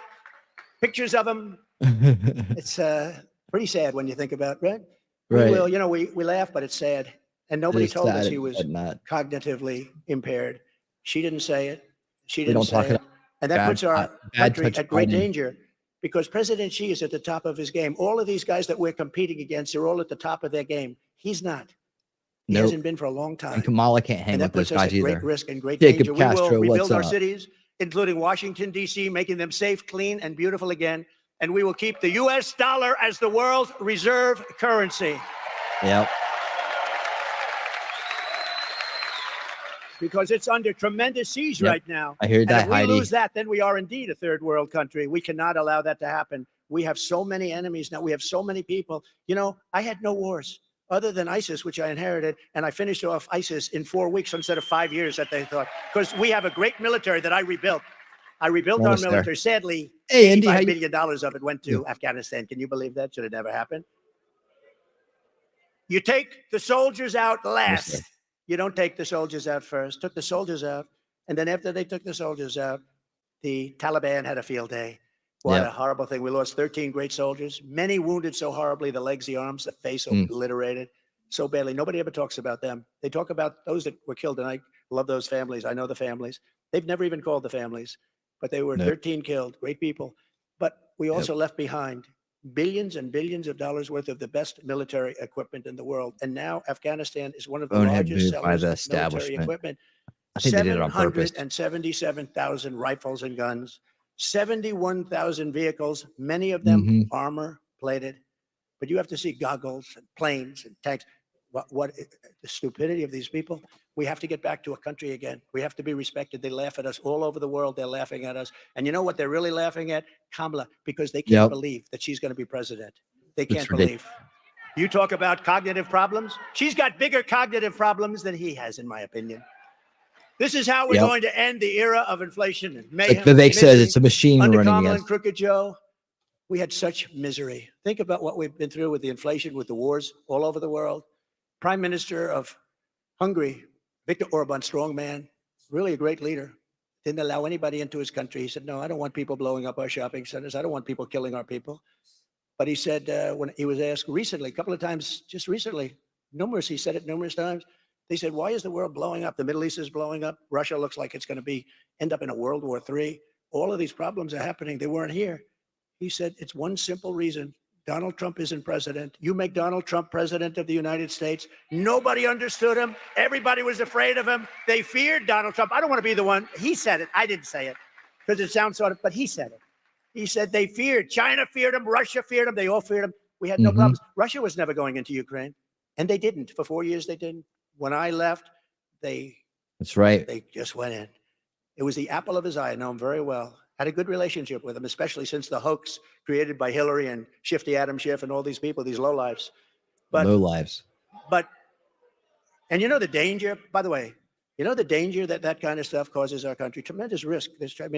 Fortunately, it worked out fine, but there's tremendous risk when you start doing that crap, all made up stuff, made up stories of fantasy land. We will unleash safety, prosperity, and peace for Americans Thumbs of up every over there on race, Rumble. religion, color, and creed. We're going to have prosperity, the likes of which this country has never had. And together we will deliver low taxes, low regulations, really low energy costs. I am going to get the energy costs. Forget about companies. It's going to happen for them too. Same thing. We're going to get your energy bills reduced by more than 50% within the first 12 months of my administration. That's and think about putting money back in your pocket. Owners and renters and everybody. Your car, everything's going to go way down, and that's going to lead a wave of bringing some of these horrible prices down, because interest rates are now, think of it, 10%. We had them at 2%. But low interest rates, low inflation, you're going to have all of this. You're going to get really low interest rates again, because when the energy goes down, the interest rates are going down too. It's honestly not that complicated. Not easy to do, but I know how to do it. And I did it once, and it was incredible. All right, we're almost there. Just go back and compare your prices with what you're paying for things today with what you were paying 4 or 5 years ago. You won't even believe the difference. So that everyone can afford, I want to make sure that everybody can afford groceries, a car, and a home, the basics. I want to make sure that our young people can experience the potential, at least, of the American dream. Yes. Right now, it's not looking too hot. We will stop the invasion. We need Trump. We will end migrant crime. Here we go. We're going to support our great police. We're not going to be defunding our police. She'll go back to defunding the police. You know, I have the support of virtually every major police group in the United States. I just got the support from the Fraternal Order the other day. 400,000 police, but virtually every, I don't think she has one. I don't think, because she's horrible on crime, and she's going to be horrible on crime. She's horrible on the border. She's horrible on business. She's bad on everything. Other than that, she's just fine. What a mess our country's in. Well, Gamer, what's up, man? And we're not going to, you know, somebody said the over. other day, if she won, you literally may never have another election. This could be your last election. And, you know, I used to say it about Venezuela. Remember years ago, I'd say, Venezuela better be careful. And I'll tell you what, we better be careful, because we'll end up being Venezuela on steroids. That's where we're headed. If this communist gets in to be president, if she's the president of our country, we're going to have problems the likes of which this country has never had. And once you have those problems, it never comes back. You don't see them coming back. They never come back. We're going to strengthen our military. I rebuilt our military, but now we have to strengthen it again. We're going to build a missile defense shield around our country. We need that protection, just like Israel has and just like some others have. And it's going to be made largely right here in the great state of Georgia. You do a lot of that. No, we want to have a shield, and we deserve a shield. And you have some lunatics out there that are not loving us too much, and we're not going to let it happen. We're going to build a shield. It's going to be all made in the U.S. When he says that, I'm thinking he knows something we don't. I changed a lot of it. Some of those planes are made with parts from 21 different countries. Do you ever hear of anything so stupid? So in a war, we have a war, we won't be able to get a part from various countries. We can't build the planes. And the steel, too. We need steel for our ships. We have to build great ships. We can't say to China, listen, we're in a war. I won't say with them, because I don't want to give you any ideas. We're in a war. We need some steel. Can you send it to us? No, we're not going to send you any steel. What are we going to do? We have to have our steel. We have to have our steel planes. There are some things we cannot let others do. We're going to keep critical race theory and transgender insanity the hell out of our school. Yeah. And we're going to real keep education men back in. out of women's sports. Right. We will defend the Second Amendment, restore free speech, and we will secure our elections. They're going to be so secure. Yes, for good. Everyone Forever. will prosper. Every family will thrive, and every day will be filled with opportunity and hope. But for that to happen, we must defeat Comrade Kamala Harris, and we must stop her country-destroying. This is a country-destroying liberal agenda that we have to stop once and for all. We have to stop it. We cannot let this continue. So get everyone you know, get out and vote. We want a landslide that's too big to rig. Too big to rig. Too big to rig. Let's go. You know, at a certain point, they can't cheat. You know, when it's too big to rig, you know what that means? Pretty obvious, but we want to make it so it doesn't matter. Too big to rig. And I think we're getting close to that in Georgia right now with a lot of great help. We got to do it. We got to do it. On November 5th, we will save our economy. It will go down as the most important day in the history of our country, far beyond our economy. We're going to do it, and we'll be right here to cover Our it. country will be the most important day. Your election night headquarters. In the history of our country. We will rescue our middle class. We will reclaim our sovereignty and restore our borders. We will put America first, and we will take back our country. Thank you. God bless you, and God bless America. Thank you very much. All right. Thank you, everybody. There we go. Thank you. All right. Oh, I'm going to cut that off right there. The sped up version of that.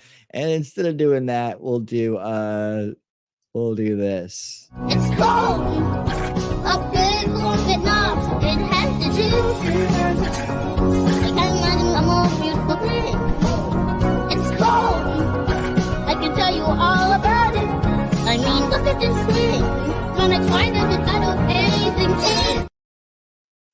Cool gamer, welcome to the back to the winner circle. You're already in there. You're just renewing your membership, but I just want to say thank you to you.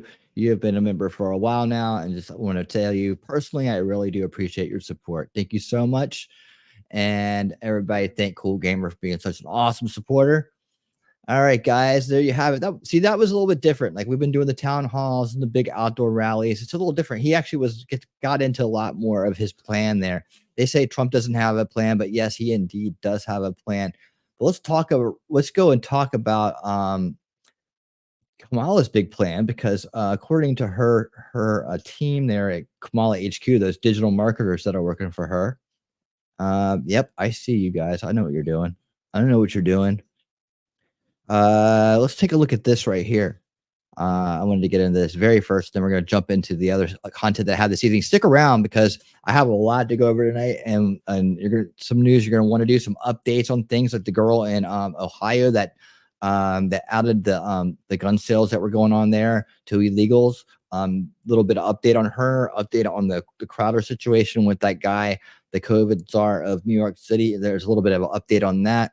I got lots of updates here tonight, lots of updates. So please stick around, and some other stuff to look at too as well. We're going to be hitting all kinds of different information. So please stick around. We're going to be going through and debunking stuff like this. Check this out. Kamala Harris's plan. And let me just show you real quick what it says. It says an actual plan, not a concept of a plan. Okay, let's talk about your actual plan, guys. Here, get ready for some good old grilling right here, because right now I'm going to start with bullet point number 1. Jacob, you're going to love this.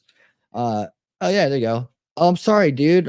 Memento, you got pneumonia, man. Oh, man. I hope you feel better soon, dude. Oof. I hate the breathing stuff. I hate the breathing stuff, man. I got to think about the breathing stuff. I don't like it. I hope you clear up soon, man. You're in our thoughts and prayers there, Memento. We don't want a memento mori of you, so get well soon. All right. Let's see. Check this out. Now, bullet point number 1. Harris's plan to make rent and home ownership more affordable. Okay. Now just look at how stupid this is. And it's like bullet point number 1. Build 3 million affordable new rental units and homes. Okay. That's her plan for the government to build 3 million affordable new rental units. That's like apartment buildings, I'm guessing, and homes. I don't know what those are going to look like. Probably like townhomes or something. I have no idea. That's government housing, right? She's not saying like incentivize home builders to do more by giving them tax cuts or something like that. Yes, you'll own nothing and be happy. You'll rent from the government and be happy in your new coffin-sized apartments. And where are they going to put these buildings? First of all, guys, who's going to pay for this? Who's going to pay for 3 million new government housing units? Right? Townhouses, apartment buildings. They ain't going to be luxury mini McMansions, I'll tell you that. They'll just take those from other people, right? Who's going to pay for this right here? Where's that money going to come from? Where's the money, Kamala? Where's the money, right? So, and then where do you think they're going to put these? Where do you think they're going to put these strategic government housing? And who's going to live in these? Who is going to live in these affordable government housing? People like, I don't know, people like Gary Lamb, Scamalama Ding Dong. Or is it gonna be those immigrants, the illegal invaders, the ones they're shipping in, they're letting across the border, they're bringing them, they're flying them in, right, from all different directions.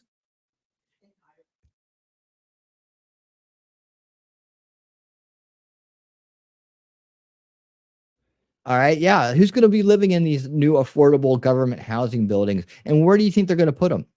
You think they might put them in key battleground states? You think they might put them like in Georgia and in Pennsylvania, and other places like that? Other places that they need, maybe Texas. They want to turn Texas blue. They might put them there. Maybe they think they're going to turn Florida blue. They might put them there. Where are they going to put these 3 million things that the government's paying for? I mean, we're paying for it through the government, right? So taxes go up. We get these crappy government apartment units and homes, and who's going to get them? Yeah, it's right, Wolfram, in red districts. Talk about showing your hand in your plan right off the bat. Right off the bat. Penalize firms that hoard available homes and drive up prices. Oh yeah, like you're gonna penalize BlackRock. I don't think so. That's why you see there's no green on that right there, because I don't really mean they're not really gonna do it, right? It's more like they're gonna penalize anybody that doesn't go along with the plan. I think that's what it's gonna be. Send me back to the hood they came from. Send me back to the hood they came from. Okay, there you go. On your way, buddy. Let me see. Yes, exactly right. Okay, so we all know this is bunk. Hold on, I'm circling things. You can't see my mouse. We all know this is bunk right here. Up to $25,000 in down payment help for first-time home buyers. Sure, select first-time home buyers, and with inflation going up and costs going up, right, and poor management of the economy, that right there is going to mean you're going to pay more in the long run than if we just have a good economy and you actually do it yourself. If we have more jobs, better pay, lower energy costs, all the things that Trump's plan, which he just laid out for us. That's why I'm kind of following this stuff up with things that don't make sense about her quasi pretend plan, right? Her fictional opportunity economy. It's some made up word that has no substance to it. I want an opportunity economy. Yeah, you want the opportunity to screw the economy over. It's what she's saying. Yeah, this doesn't work out. You end up paying like, I don't know, $200,000 more and like I mean, it's ridiculous. Somebody did the math on it. This isn't my wheelhouse. I won't pretend like it is, but I know that if you just try to give people money, right, they're gonna have to pay that money back. Where does that money come from? How are they gonna give them in down payment help, right? It's going to come out again, just like this 3 million affordable new home units. It's going to be raising the taxes, right? Doing the other nefarious, evil, authoritarian, communistic things to just redistribute wealth. That the tax on unrealized income, maybe that's how she's going to pay for all this, just to tax your unrealized income, right? Let's move down to bullet point number 4. Outlaw new forms of price fixing by corporate landlords. Really, what does that mean? First of all, anybody can be corporate landlord. So, if you have a corporation, I guess you're a corporate landlord. So you could be a one-person corporation or, a small realty group that just has a handful of houses. And what's this price fixing stuff? Like they aren't going to price fix their own government housing. Like that isn't. You see, that's one of the ones that's not in green there. So they probably don't mean it. Cut red tape to build more housing faster. What does that mean, guys? Anybody know what cutting red tape means to build more housing faster? What's the red tape? What red tape do we have right now? Is a housing being, is it slower? Is it slower? So yeah, there you have Kamala's excellent plan there, right? Excellent plan. And let's see, this is this 2024 folder. I had that in there. Let me go back to and just to follow that up with my own post about this topic.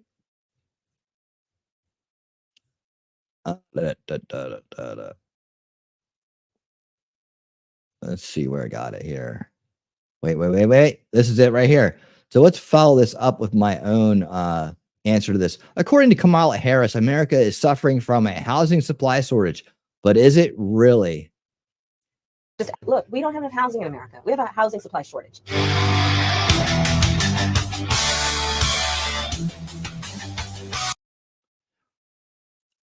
We have a housing 15.1 million vacant homes, and a staggering number that accounts for 10.5% of the country's total housing inventory. Liar, pantsuit on fire.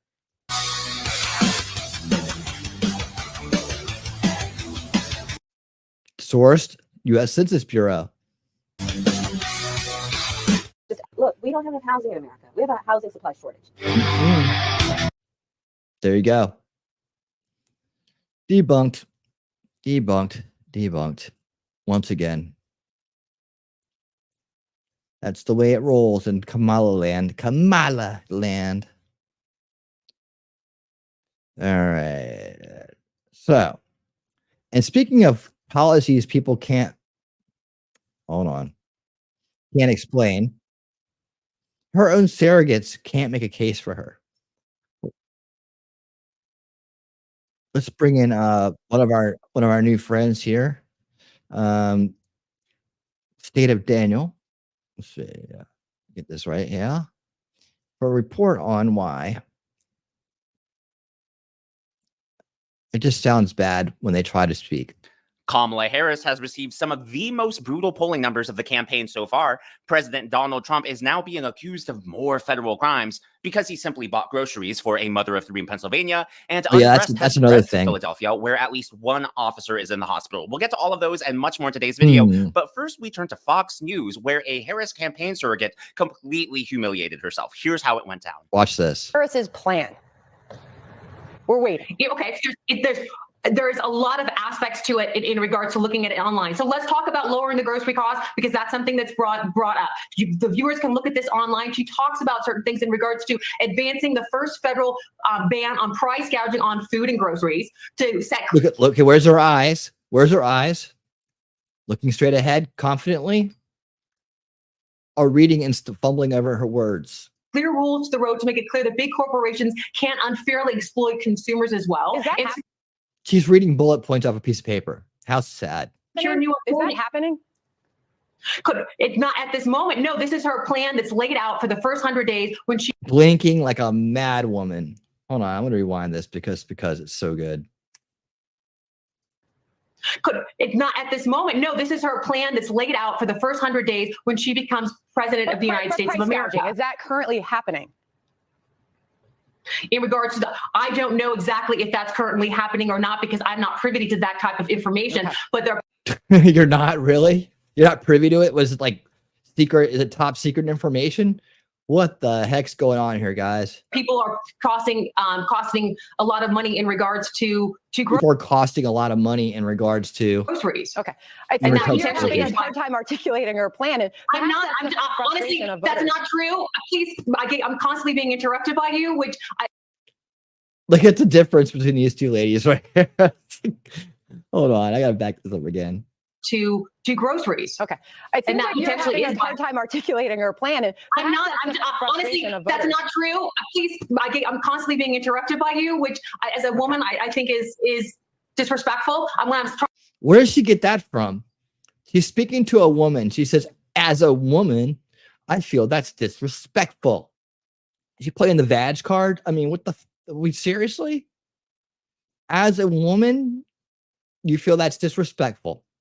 But, what does that mean? Did she think she was going to be on with a guy today and she was going to be able to throw that little moment out there? It's so stupid. This lady's fired. Being interrupted by you, which as a woman, I think is disrespectful. When I'm trying to speak, every time I try and speak, you speak over me. Okay, final thought. Thank you so much for having me. Okay, I was giving you time there. All right, thank you. Did you see her face at the end? Hold on. That was so good. Thank you so much for having me. Okay, I was giving you time there. All right, thank you very much. Really? Oh, sorry, I messed that up. But anyways, you get the point. I was trying to freeze frame it on her face. There it is.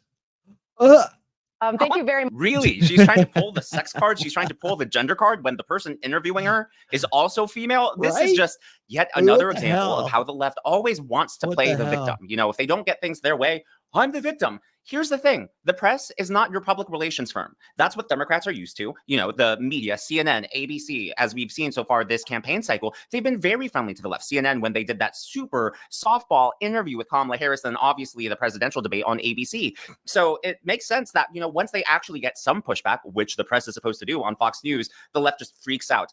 I would also like to say that from my perspective, Fox News has actually gotten a little nicer to the Democrats. I think the reason they've been more softball on Democrats is because Fox News obviously has a reputation for being more right-leaning. So Democrats don't want to go on Fox News. And I think Fox has gotten softer on them in an attempt to lure them back to the network to say, hey, we're not going to try to get you with gotcha questions. But even though Fox News, again, just my perspective, even though Fox News has gone lighter on Democrats, it's still a stark contrast to how the left-wing media treats Republicans, to how they treat J.D. Vance whenever they interview him, to how they treat President Trump whenever they interview them. The difference is night and day. In other words, whenever Republicans talk to the press, whenever Republicans talk to media that isn't Fox News, they are going into the lion's den. But whenever Democrats go out, they expect a red carpet wherever they go. They expect the media to be their PR firm. And that's why, this right here is proof. This is evidence of why the Harris campaign won't let Kamala Harris go on Fox News. Because even though Fox News isn't being aggressive, the slightest bit of pushback, just a little tiny poke, and their house of cards comes crumbling down. That right there was just a total train wreck. And then for her to pull the gender card at the end, that's I know, right? You've lost. So yesterday there was this new round of polling that came out. It was absolutely brutal for Kamala Harris, and that's why the Harris campaign is sending surrogates out to all these media outlets. Dude, if that's their best surrogate, then I love it. I'm loving it. Just keep sending out people like that. Just keep sending them out, reading bullet points off a piece of paper on live television, right? Not knowing how to even articulate the points, and then saying you're not privy to information about price gouging. I mean, top secret. Yeah, it's top secret stuff, guys. Top secret. Well, there is new polling today from CNN that shows that Trump has increased his already substantial lead on the number one issue, the economy. Here's what they talked about on CNN. Watch this. On issue number one, you mentioned Donald Trump going down to Georgia today. Take a look at Trump's advantage on the economy. 50% of likely voters say they trust him to handle the economy more than Harris. Only 39% of likely voters say so of Harris, again, on issue number one. I mean, it actually looks like about what I think how it works out. You got these 11% that's checked out, are not interested, or have no idea. You have the mind controlled establishment useful idiots here. They're about 39%, and you have Trump at 50%, the other 50% there. But probably even more. It's probably even more skewed than that in Trump's favor. This is probably them trying to let's just kind of round down a little bit, But anyways, on CNN of all places, I mean, it is really stunning if you think about these numbers.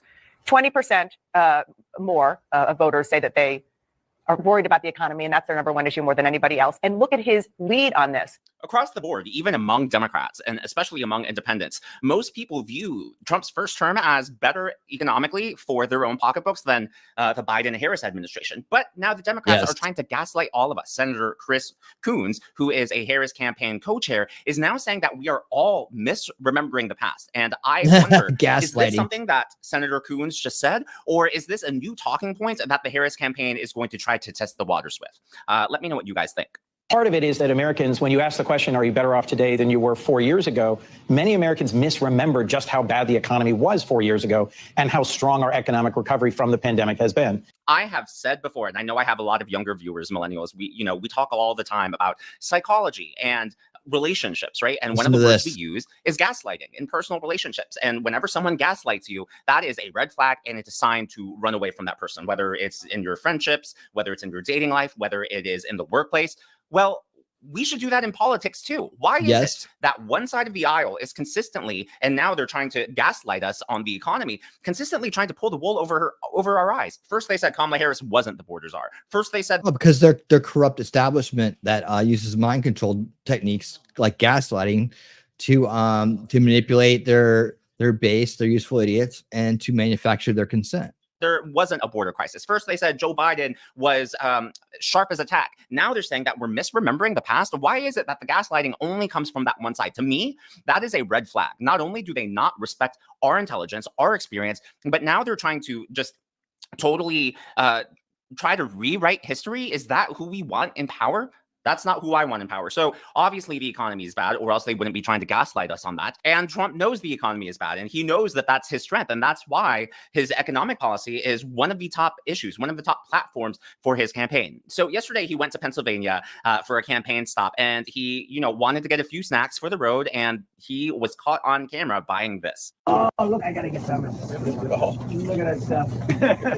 I want to have it. We gotta get it. My mom just got a bag of that, actually. Good stuff. Good. She says it's the best. Is that the best? She says it's the if best. It is, I'll be in Washington, D.C., hopefully in the Oval Office. I'll send for popcorn. Okay? I'm pretty sure that was the first take. And what I mean by that was that wasn't scripted. You can tell that was organic. Unlike whenever Kamala Harris and Tim Walz have gone to gas stations and grocery stores and they do multiple takes, of them trying to grab things, or of her husband or Walz, finding things organically and yeah, no, we all know that that's staged, whereas this obviously is an organic situation. Just from watching it, you can tell it's real. Well, when Trump was checking out, he noticed that there was a mother of 3, and he decided to pay for her grocery bills, and that moment was caught on camera. Here, it's going to go down a little bit. It just went down $100. Thank you so much. We'll do that for you from the White House, all right? Thank you. All right, bye. Nice seeing you, everybody. Beautiful. There you kids? Yeah, they are. 3 boys. Perfecto. Perfecto. Bye, everybody. So, as he said, we'll do that for you from the White House. You know, he's obviously talking about lowering the price of living, lowering, you know, eating away from the gains that inflation has put on our prices. Well, the left is upset that Trump paid for her groceries. They are accusing him of a federal crime. Trump just gave a woman $100 in exchange for the White House. Regardless, it's a crime. Not just that person. This is all over social media now. I'm totally sure that's a federal crime. Well, I actually pulled up the text. And before he tells you why it's not, I did reply a few of those, or one of those. And I said, you guys are so desperate. I was like, meanwhile, you're opening the borders up, bringing people here, giving them our money via EBT and gift cards, right? Filling their pockets up, and then registering to vote, and then pushing for laws that will allow them to legitimize this people that are foreigners that are here illegally to vote. You know, and that's not bribery. I mean, they think that that's okay. I said, and you think that's okay. You know, establish that mind control is real. Statute itself. Here's what it says. Whoever makes or offers to make an expenditure to any person, either to vote or withhold his vote, or to vote for or against any candidate. Trump did not do that. He did not ask for her vote. You know, he just simply paid for her groceries. So that didn't happen. Whoever solicits, accepts, or receives any such expenditure in consideration of his vote or the withholding of his vote, the woman did not say that, shall be fined under this title, blah, blah, blah, blah, blah. So Trump didn't do anything wrong according to that, and neither did the woman. But according to these leftists, both of them, you know, they want both of because they're desperate. Them arrested because they have these glasses on, they have these lenses on, and anything Trump does, because Orange Man is bad, anything Orange Man does must also be bad. It just doesn't make any sense. For those of you who have been watching my channel for a while, you know that the Trumps have always done nice things, and oftentimes behind the scenes, not in front of the cameras. Just a few days ago, I made a video about a man talking about Fred Trump, Trump's father, and how he paid for the college tuition for not only him, but his siblings. So I think it was like 3 kids in that family all got to go to college because Fred Trump paid for it. And that didn't make the press. That, you know, that story didn't come out until decades later, just a few days ago. And then Donald Trump, you know, he did the kind things, for example, recently for Liam, the young boy with the neurological disorder, right? And that video went viral because Liam's mom, not the Trump team, Liam's mom shared it, and that video went viral. So the Trumps have historically always done very nice things for people off camera. And I believe that Trump paying for that woman's groceries was just yet another example of him trying to give back. So, you know, for them trying to claim that this is a federal crime, he's trying to buy votes. No.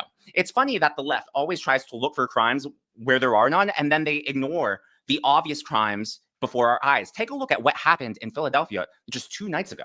You guys see this? The crime is going down.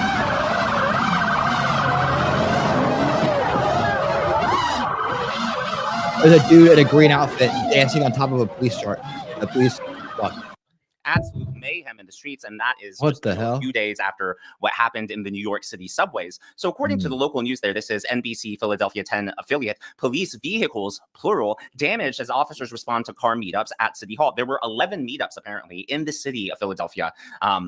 This is also confirmed by ABC6 local affiliate news. 11 meetups, at least 1 officer injured in a crash, and he is in the hospital currently, and then many others injured. Apparently what's happening is they're coming down for, you know, street racing, drag racing, and they're having all these car meetups. Then the cops come to try to break them all up, and the cop cars have been getting swarmed by all these people. One cop there. Where's the like rest I said, of them? It happened in 11 different locations in Philadelphia. Just stunning footage here. And like I said, you know, it's funny that the left is always those looking guys for are all crimes wasted. that they accuse President Trump of doing, whereas clearly there is unrest spreading across our major cities. Right before our eyes. I'm pretty sure some crimes were committed in that video, and yet the left doesn't want to talk about that. Neither does Alan Lichtman, because social unrest a lot of crimes is one were of in that his video. keys to the White House. As always, this is just my analysis and my commentary, and I would love to know yours in the comments below. What do you think about that Fox News segment earlier? Do you, like, hilarious. Thanks, Daniel. Appreciate it. All right, I wanted to show you guys this too. speaking of Liam, and if you haven't seen this, get ready to get your Kleenexes out or your there we go. You're gonna need them. This is what he was talking about. Watch. Trump quietly sent this New York boy a special message for his 8th birthday.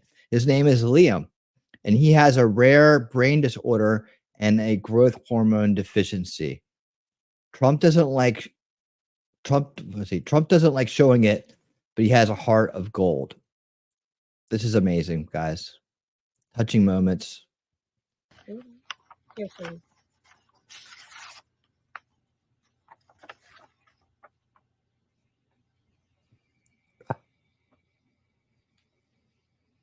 Can you read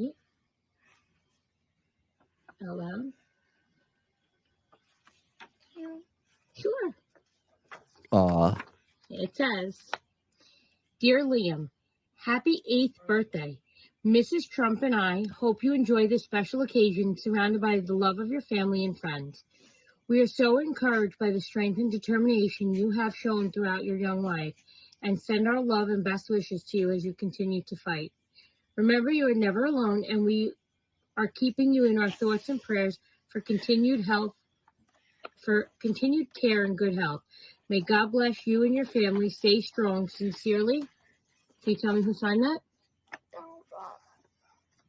He knew it was your birthday coming up. What do you say to him? Thank you. Aw. I love you. What else do you say? Thank you. That was amazing. If you didn't well up, you didn't get a tear in your eye, I don't know how you couldn't. Amazing stuff. Amazing stuff. All right. Next up. All right. I don't know if you guys have seen that or not, but it's very touching. Very touching. All right. So back to down and dirty. Okay, so we're going to now talk about the ever looming threat of the neocons and why we can never, ever, ever let them take back the right. Never.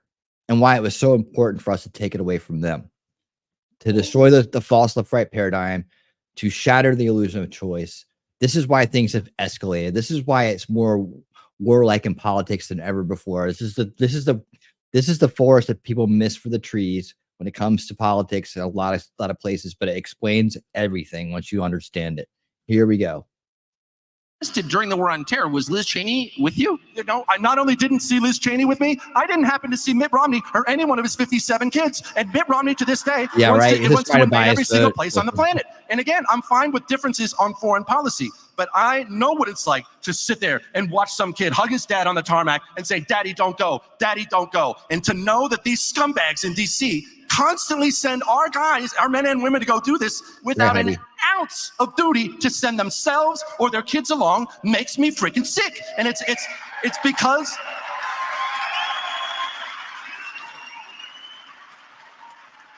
because they don't have a sense of duty. We have gotten so far from where we are. Our leaders now, they're just a bunch of bank robbers looting the treasury instead of people who see themselves as what they should see themselves as the knights protecting Western civilization. That's why they've sent the FBI after so many American citizens. They've slowly turned their guns inward because now when these people wake up in the morning and when they go to sleep at night, they think the enemy is you. They don't stress about China. They don't stress about Russia. They don't stress about terror. All right, guys, so we got to talk about neocon Liz Cheney, who has basically become a full-blown Democrat because not only is she voting for Kamala Harris, she's endorsing Kamala Harris. She's telling conservatives to vote for Kamala Harris, right? You can be conservative and vote for Kamala Harris. Well, I'm here to tell you that, no, you cannot be conservative and vote for Kamala Harris. There is no conservative case for voting for Kamala Harris because she was the most far-left senator in the history of this country. Joe Biden, President of the United States, Kamala, Vice President of the United States, was the most far-left administration in the history of this country. Again, these are not exaggerations. Like, these are actual facts, right? It's not a matter of my opinion. Like, these are actual facts, okay? I just want people to understand. And Kamala Harris undoubtedly would be the most far-left progressive administration in American history if, God forbid, she was actually elected to be president of the United States. And progressivism has destroyed this country from top to bottom. And you would think that somebody like Liz Cheney would put aside her Trump derangement and to realize that, hey, I might not like Trump. I might have my differences with Trump in regards to his character, right? Which I don't think that Liz Cheney has any room whatsoever to be judging somebody's character. Again, this is what I talk about when I talk about how people want to talk about character. Don't try to convince me that somebody like Liz Cheney, who's a warmonger, right, who will topple dictators in invade countries, killing hundreds of thousands of innocent civilians, just because the U.S. doesn't like their daddy, the dictator, right? Just because we don't like that guy, right? He doesn't want to play ball with our foreign policy. Yeah, we'll topple him and destroy whole cities and bomb people, right? Civilians, okay, for the multinational interests of corporate America in this country. Don't tell me that people like her have good character, right? I'm just saying. So anyways, she's so Trump deranged at this point. She's just a full-blown Democrat. She's out here campaigning on behalf of Democrats. She's actually campaigning against Ted Cruz in Texas. I have not endorsed in any other Senate race this time around, but I served with Colin. I know him. I know what kind of a congressman he's been. I watched him, as you said, we were on opposite sides of issues and opposite sides of the aisle. Not every issue, nose grow, sides, but I also know Ted Cruz. You know, I've known him for over 20 years, and I know that he will say anything if it serves his own political purpose. And the nation is at a moment where we need public servants who are men and women of goodwill, who are men and women who will do the right thing.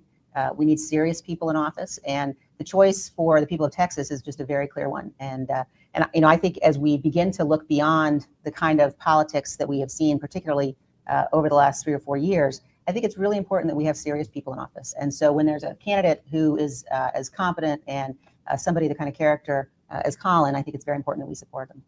Yeah. So when a warmonger is endorsing your character, again, that says a lot about your character, right? I'm not sure that's the type of character endorsement that I would be seeking if I was a Democrat, right? From Liz Cheney. Again, these people are clowns, right?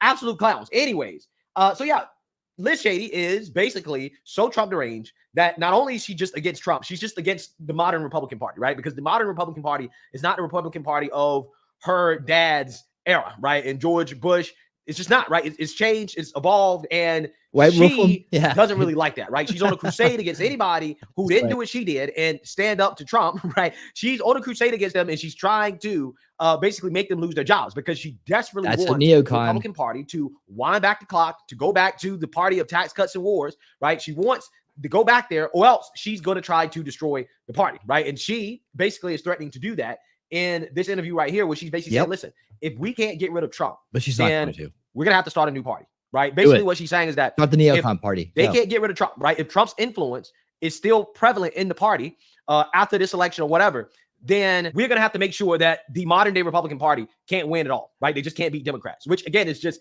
it's mind-blowing, be okay? Because ultimately, right, if you are a social conservative or if you're conservative, you should actually care about the country not becoming more progressive, right? Even if you don't like the modern day Republican Party, you should say, okay, well, what's the best calculation, right, for the country right now? And that's not what Liz Cheney's doing. She's thinking about herself. She never true wants to go back to the party of war so badly that she's saying that, well, we will start a new party, right? We're going to start a new party and basically destroy the old party. Call it the failure if we can't get our way, right? If we can't purge Trump or Trumpism out of the Republican Party. So without further ado, if we can't get power, then we're going to have to go try another way to do it. Once you guys just run as Democrats, go. It's hard for me to see how the Republican Party survives because it's been so corrupted. But oh God, oh my God, dude, you guys snuck in, took over the party. You came in through the cabinet positions underneath Nixon. You cooed him out. You put Ford, your puppet in, right? And then you came in with underneath with Bush Senior, and then you went in underneath Reagan. He had no clue. Nobody had no clue what these neocons were up to, what they were going to do. Right? He gets the assassination attempt on him. He's never quite the same. George Bush is behind running a lot of the last part of his administrations, and then he goes on to be president, and the neocons are established. You get the New World Order speech, the very famous one, right? And the plan is underway, and the losing the choice is there. One many people were born into, and from that point on, it was Bush and Clinton, Bush, Obama. There you have it.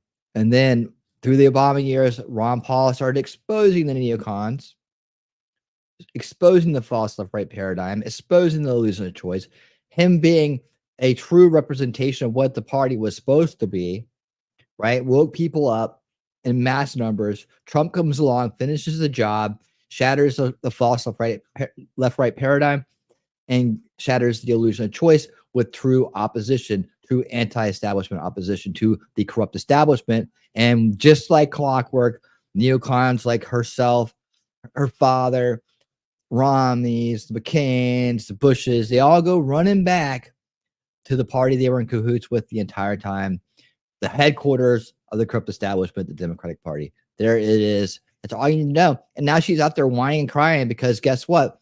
Everybody's awake to the crummy neocons. They all know they're full of shit. They all know they always go along with the establishment, that they're part of it. And they don't want them. They don't want them. And we just got a few more to get out. We got a few more people to wake up, a few more states to wake up, and they're gone. We're almost there. We got to run it through home. And she's out there pretending like they were actually the real Republicans. Never. Their old neoconservatism comes from the Trotskyites, right?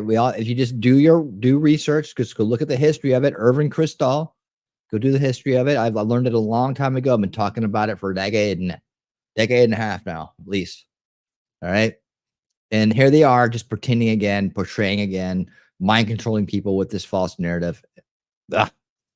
But, we need two strong parties in this country. And so we'll have to figure out how we move forward. Can the party? We got to figure out how to get the false right paradigm back because those are the good old days.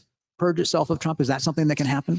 I think the way that I think about it, and this is based upon spending a lot of my time traveling around the country and talking to people, Republicans and Democrats and independents, that we need our political system to reflect the goodness of the American people. And that, Yeah, because everybody loved the neocons, right? Everybody loved the neocons. They were the goodness of the American people, right? The Bush Cheney days. Oh yeah, everybody was like, look at that. They just are totally just such wholesome Americans. Yeah. Mm-hmm. I think the majority, I don't have any question that the majority of Americans don't want somebody like Donald Trump to be the president. Yeah, right. That's bullshit. No, what we don't want is you. That's why you're out of office. And so is your crooked ass father. And so is all of his cohorts. None of them are in power. And you guys are hating it. They're getting laughed at the big establishment gatherings. You don't have any power anymore.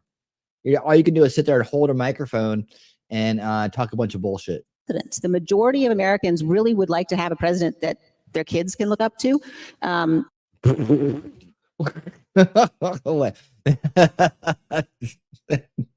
They really would like a president they know is going to defend the peaceful transfer of power. And I think that's where we have to start. I don't whether it's one that'll take the knee when they're supposed to. Yes. Organizing a new party. Look, it's hard for me to see how the Republican Party, given what it has done, can make the argument convincingly or credibly that people ought to be voting for Republican candidates until it really recognizes what it's done. And so I think, making sure that on an this is like pure cope right here. Pure cope. Individual basis, we're casting votes for serious, responsible people, that we're encouraging people to get involved and run. There is certainly going to be a big shift, I think, in how our politics work. I don't know exactly what that will look like. I don't think it will just simply be, well, the Republican Party is going to put up a new, slate of candidates and off to the races. That's why we need to have Vivek come running in 2028, right behind him. They can't beat him. His popularity is just going to grow and grow and grow. He's going to have the youth. He's going to have everything that going for him that we're going to need to have to win in 2028. The 2028 is going to be about youth again. I'm telling you. Now, you heard it here first. Hear me now. Believe me later. It's going to be about youthful candidates again. That's the one that's going to win, right? We're going to need another youthful candidate, and we're going to need somebody who can talk clearly, who's non-controversial, who's self-sufficient, track record of success, who checks all the boxes. That's Vivek Ramaswamy. I think far too much has happened that's too damaging. Well, so the Republican Party was actually born out of the ashes of a failed party. Are you the rhinos thinking then there has to be a new party here that you're just suggesting just now, right? I mean, it may well be because, again, so much of the Republican Party today has allowed itself to become a tool for this really. Look at this. Listen to her. They always invert reality. Evil always inverts reality. Unstable man. And so like your dad. it certainly has moved away from standing for anything of substance, anything of policy. Same thing. Neocon and rhinos. I think two names together. We're going to have some entity that actually, can be making the case for the kinds of conservative causes that I believe in terms of a strong national defense and limited government and low taxes, the things. Yeah, things that you guys did not do. None of those things you did. You didn't do any of those things. You didn't do any of those things for all the years the neocons were masquerading as Republicans. You didn't do any of those things. You're a fucking liar, and you'll always be a liar. You're a former liar. You're evil. You're a neocon. That have represented the Republican Party before Trump. I went off for you. Again, here's the thing, right? Yes, you're a public servant on your Liz Cheney, knees. what she just outlined there as conservative causes, what she actually really means, what she values the most is not, the tax cuts or, the conservative social agenda, any of these things, right? She doesn't care about that stuff, right? Or limited government. She doesn't give a damn about that because for the most part, that's still what the Republican Party is in regards to stated values. What she actually really is concerned about is, okay, well, this modern day Republican Party, they believe in America first. They don't believe in starting unnecessary wars simply to advance the interests of some corporation or for the military industrial complex to get a fat check from taxpayers, right? And for politicians to get the kickbacks in the form of campaign donations, right? They don't believe in that. We shouldn't be toppling dictators and sacrificing American lives by creating instability in the Middle East, okay? Because, hey, we just don't like the fact that Gaddafi and Saddam Hussein, they didn't play ball with us, right? They didn't do what we wanted them to do, right? They couldn't be controlled by us enough, right? So therefore, we got to get rid of the people, right? We got to sacrifice American lives, okay, based off a lie, right? And yeah, I mean, the American people are not on board with that anymore, right? We don't want to do that. We want to worry about us, right? That is what the modern day Republican Party kind of is when it comes to foreign policy, right? But Liz Cheney can't say, okay, well, that's a disagreement that I think that, okay, we can have a disagreement on, but everything else we can still agree on. No, that's not good enough for her, right? It just so happens that she's supporting Democrats because guess what? Democrats do agree with her on what she thinks is the most important thing, right? The most important issue, which is more wars, right? The Democrats and her agree on that. So that's why she's aligning with Democrats. So I don't want to hear this thing about, oh, well, I care about all these other conservative values and all this. No, you don't. No, you don't. All you care about is war. That's your main thing. That's your main thing. Also, on top of that, I don't want to hear anything about the character of an individual who clearly is a sore loser. Right? She's basically saying, well, I can't get my way. The Republican Party doesn't want more war. Therefore, I'm going to destroy the whole party, right? So you're going to destroy the whole party by starting a new party because you can't get your way, right? Because you have disagreements on foreign policy. Yeah, get behind the libertarians. They're next in line. You have to try to do better than the libertarians to get your third party in. Ain't going to happen. So please go ahead and do it. Really? Really, Liz? Is that what you're doing? Right? That's what we're doing? Yeah, that is what she's doing, but she wants you to think that she has superior character to other people, right? When it's like, nah, I don't think that you do, right? I really don't, because what you're doing right now does not show superior character. It just shows that you're just a sore loser, right? And you're willing to destroy a party and to allow this country to succumb to radical progressivism because the party doesn't want to continue to bomb children in the Middle East, right? That's essentially what she's saying. That's what she's doing here.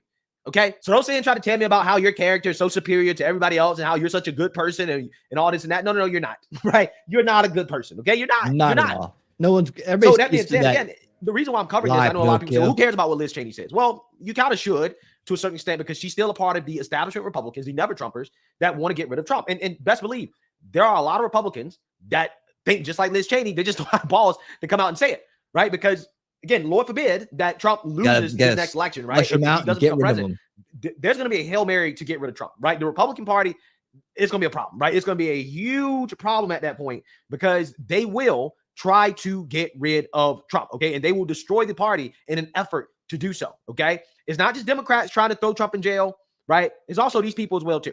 They're also trying to throw Trump in jail because they've already came out and said it out loud. They're like, well, we don't really care about Kamala winning that much because if Republicans win the Senate, then we can just block everything that she wants to do. But it's like, okay, but that's not enough, right? That's not what we elected you for. We didn't elect you just to block everything that Democrats do. We elect you to actually get things done, like to secure the border, which is something that, again, a lot of these guys really don't want to do. They don't want to do. That's why they're totally happy. They're hoping that we hope Kamala wins and we can just hold the Senate. We can just win the Senate. Therefore, we don't have to actually secure the border, right? We don't have to deport nobody. We can just point the finger at Democrats and say it's their fault. They don't want to do that's the false left right paradigm. The heel face, it's you. But behind the curtain, they're shaking hands and kissing and making out and loving each other and giving each other Christmas gifts and all that shit, man. Going on vacations together. Yeah, that's behind the curtain. That's what they're doing. They're best of friends behind the curtain. They don't want to advance an actual conservative agenda. All they care about is getting their wars, okay, get their power, and not having to actually do anything. And it's just an unfortunate reality.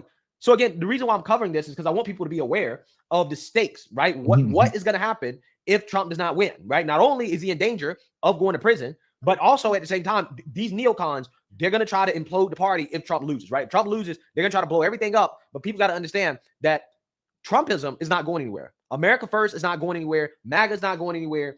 If Trump wins, even after his next 4 years, it will still be alive, right? You will have more people that are going to come and that are going to try to take the movement into the future. And we already have individuals that can do so.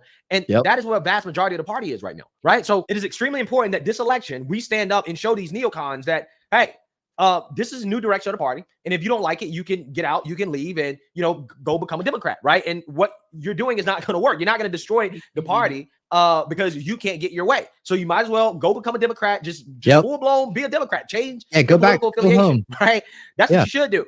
But we cannot allow these people to destroy the current movement because that's what they want to do. They want to stamp out the ideology. It's not just about blowing up the Republican Party. It's about getting rid of Trumpism. Okay, America First, make America great. It's about attacking that ideology, destroying that ideology as a whole. And that's ultimately what they want to do, right? That's what they really, really want to do. So we have to vote like the party, like the movement, like the country depends on it because quite literally it does.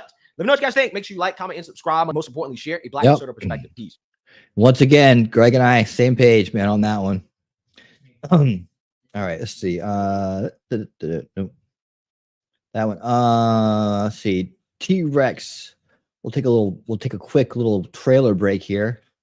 T-Rex sent this to us, so we're gonna watch it real quick. This is the new Dinesh D'Souza documentary, Vindicating Trump.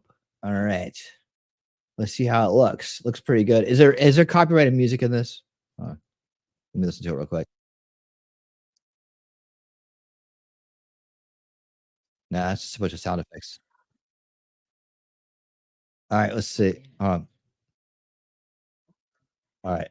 So this is a movie trailer, documentary. Of course, we won't be able to watch it for a long time, but check it out. I mean, you guys can watch it on your own. We won't be able to show it on old school watch party Sunday. Here we go. Let's see how this goes. Somebody has to help this country, and if they don't, the country and the world are in big trouble. Someone's got to overturn the tables in the temple. Trump jumping into the presidential race. She's a bit worried. Of the Apprentice guy? You know the feeling of power. Could you handle it or would it devour? All right, so if this just cut, They sorry. fear that power. You didn't do an insurrection. Had you called for one, there would have been one. And there would be one if you called for one now. I'm not sure I want that power. I want the power just to make the country better. I'll answer that in a second, Jacob. And that scares them. A lot about Donald Trump scares them. Let's look at everything. Campaign, his family. Let's get foreign eyes on him. We have one target. You know who he is. Going after their companies, their families. That is a dictator. It's a very dangerous time for our country. The goal is to put him in jail because they're so afraid of his voice. I am your voice. We'll bury him so deep in legal, it'll bankrupt him. Broke Donald in jail right before the election. That's hard for being that guy, but isn't that election interference? It's not interference if we do it. We just want a free and fair election. Sounds expensive. Ballots ain't cheap. Wait. Did you actually say the word buy the ballots? We were able to purchase 10,000 ballots. That's terrifying. They cheat in many different ways. That's all they're good at. Ready to save democracy? We need to stop him permanently. And that person will be risking his life. Too bad it's not the 60s, right? It's the way you survived. I said, get me up. Trump has beaten back every attack against him. It's like the damn Terminator. We're going to fix our borders, and we're going to fix our elections. We're going to win. Go. Vindicating Trump. The best is yet to come. In theaters. All right. It's in theaters, y'all. Get to theaters. All right, so Jacob Pete says, speaking of gridlock, winning thoughts on the CR with the SAVE Act writer being blocked. I hadn't heard about it. I have not heard about it, but I'm not surprised. my thoughts. I'm not surprised. Not surprised, because anything that's going to stop illegal voting, they're going to block. They're going to come up with some reason to block it. And anything that fills the border, they're going to come up and block it. Anything that doesn't, go along with their game plan, they're going to block it. I'm not surprised at all. That's corruption. That's what we get when you live in a corrupt, establishment-run world. That's why we must win. We must win. And we must change things for the better. And we can't do it alone. We have to do our parts too. More speaking out, more activity, more joining forces, more finding like minds. It takes more. It takes more, man. But we got to get that first step, and that is win in November. Let's go. And by the way, a great segue, by the way, into our next piece here tonight. Because if we don't, if we aren't able to accomplish the goal that is in front of us, we'll never be able to stop what's coming down the road at 1,000,000 miles an hour. All right, before I get into what's beginning this weekend, I want to show you the 3 realities that we're all facing right now. This is the current situation that we're living in, and it will progress if Donald Trump loses in November at tremendous speed. Reality 1, the United States currently has no president or a vice president. That's the reality, gang. Oh, they have offices in the White House. They even come up with family photos and little place cards. And in terms of autonomous and independent leadership, that doesn't exist. Okay, I've showed you in previous shows on what's happening in all the main Western nations in the world.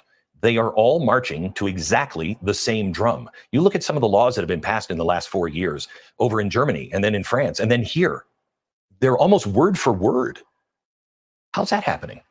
We're all having the same problems. Waves and waves of massive illegal immigration.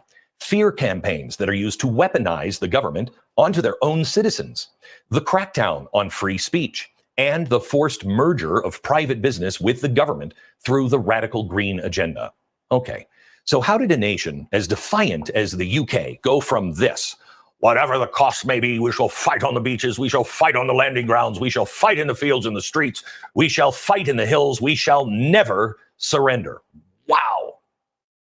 How did they get from that to this? 2 years ago, a UK Army veteran was arrested for posting a meme. Now, that meme didn't call for violence. He didn't yell fire in the middle of a crowded theater, but he was arrested because the meme was causing, quote, anxiety. How does that happen? How does a country get to that point? Well, we're not far behind them. As I show you later on the show, you might be surprised who our own puppet in chief is taking briefings from and who he's taking pointers from. Let me just tease it with, be careful what memes you post. We have no independent leadership in this country anymore. We have agents and representatives of the international order and machine. And that's pretty much it. Well, then you also have the choice of Donald Trump, Robert F. Kennedy, but he's out. I'm also going to show you what the annual United Nations meeting this week reveals about our current reality. What is happening in the shadows is about to become business as usual and fully out in the open. Here's reality 2. Zimbabwe, inflation. You will own nothing and be happy in 6 years. Your wealth is already dissolving at a breakneck speed, but nobody's really telling you that.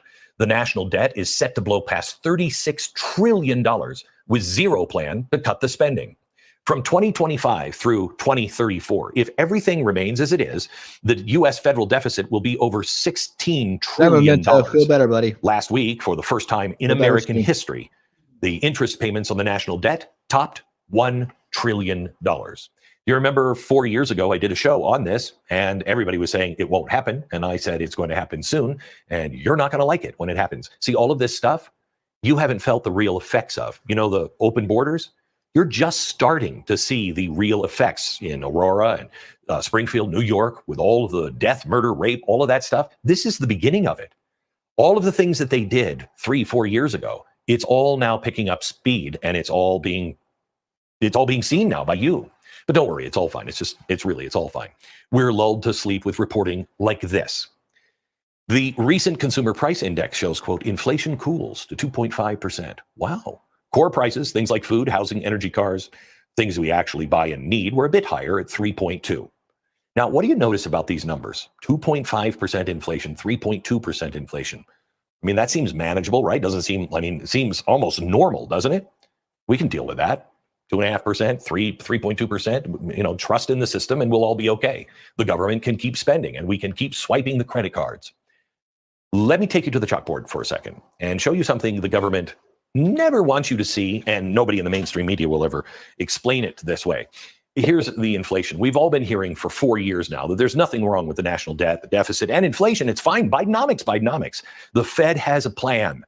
Everything is actually okay, and prices are coming down, or at least rising at a slower rate. But is that actually how you feel when you go to the grocery store? When you pay your energy bill? When you look at your new insurance bill? You fill up the gas tank. Do you feel like, it's fine, Bidenomics is working? Let me show you the reason for the disparity and also how the government is pulling off their little magic trick. Let me show you this part of the chalkboard. I'm going to start here. It reflects the consumer price index from 23 to the end of 2024. This is the average cost of goods that we pay to support our family with things like clothes, cars, gas, energy bills, 3.2 to 2.5. You can see that there is a gradual increase from last year, but then boom, right at the tail end of 2024, like right now, during the election, isn't that weird? You can see that cooling comes down. Wow, it's working. Bidenomics is working. That's really not that big of a change. I mean, if this is where we were, how come, why is it so hard to make ends meet? Why are credit cards all maxed to the limit? While we're arguing over the numbers like 2.5 and 3.2 month to month, let me show you the actual chart. See, that was just 1 year. Let me take you all the way back to 1950. This is 1950. Here's 2020. This is Trump. And this is the inflation that we had from Biden and Harris. The government wants you to focus on this, okay? But let me just show you. This right here, that is this. Okay? I don't know if you can zoom in enough, but that is the slide down. It's that big. Okay? This is where the discussion should be. This is where it should be, 20 to 2024. But they want you to focus on this big drop. No. This chasm from 20 to 24 is where the analysis should be. This is why we're all going bankrupt right now. And it's not a small percentage change from here to here. See, you remember when Trump was in office and our prices were here. And look at what has happened. Now, let me give you reality number 3. Zimbabwe. Again, Zimbabwe, but also China and the former Soviet Union. Zimbabwe, China, the Soviet Union all did exactly the same thing. They began seizing farmland, manipulating how food production operated, and killed massive amounts of people by doing it. Oh, and they also tanked their economies. Our international overlords with their surrogates in the US White House are doing the same thing. We're right in the middle of the same thing. Have you ever heard of the 30 by 30 agenda? I know it's a conspiracy theory. It's not happening. Really? Well, yeah, it's just on the United Nations thinks it is. Every Western country is implementing it. Have you ever looked into the developments with the Sustains Act? The theft of American land, resources, and assets is now fully underway, and much of it progresses over the next couple of weeks. I'm going to take you there next. I want to talk to you, before we get into this, a little bit about lies. And I just want to take you through what we have seen, and we now can verify all of these things. Let's start with just COVID. First, the Democrats said, if Trump comes up with a cure for COVID, I won't take it. And it was celebrated. It was on news and everything else. They won't take it. I wouldn't have taken it either, because I didn't trust anybody doing that with mRNA. Turns out that was good thinking there. But first they said they wouldn't take it if Trump did. Then, after Big Pharma, remember, said we don't have anything in the pipeline until the election was over, the very next day, Big Pharma came out and said, there's a vaccine. And now it became the Biden vaccine. Now you had to take it. Anybody who didn't want to take it, like I wouldn't have taken it under Trump. I didn't want to take it under Biden. But now you're a grandma killer. Okay, you had to take it, and you had to keep getting the boosters. They're still schlepping this stuff. And we've seen exactly what that does. We've seen now the results. We have seen, remember when you couldn't talk about how come all these young people are dying with heart problems? That's new. No, it's not. It's always happened that way. It's always happened. This isn't what you're looking for. These are not the droids you're looking for. Are you kidding me? So we couldn't ask any questions. Okay. Then we couldn't even read the bills that were being passed. How much was the last one? $7 trillion, some crazy amount of money. And all Western countries are doing exactly the same thing. They're overspending. They are passing, in many cases, word for word, the same kind of bills, and all coming from the Economic Forum and the UN. All Western countries are doing the same thing that we're doing with immigration. We're just slightly behind them because we have a constitution. But did you know in the American Recovery Act, all the money to pay for those hotels through NGOs? That was all taken care of. You notice nobody said who's paying for. We just assumed the city was paying for those hotels. No, the cities aren't. You are, in your taxpayer dollars, in the American Recovery Act, which was passed in 2021. What's happening right now is not a bug. It's a feature. Now we couldn't question Biden's senility. How dare you even ask that question? Now we can't ask Kamala, when did you know? How come you didn't tell us before? Right. And we also can't question war. Have you seen what's happening with war? We are on the eve of war, and nobody's really talking about it. The elites are making the decisions on everything, and you can't question it. We need to turn this around, gang. We need to start asking questions, because this is my life. This is your life. This is the life of your children, your family. This is the life of all of the free people, all in the free world. And I don't trust anybody. In 1935, Ernest Hemingway said in an article that was published in Esquire magazine, and he said, if I might quote, "The first panacea of mismanaged nation is inflation of the currency. The second is war. Both will bring temporary prosperity. Both bring permanent ruin. Both are the refuge of political and economic opportunists." End quote. Inflation, a major war, and a pandemic. Wow, sounds kind of familiar, doesn't it?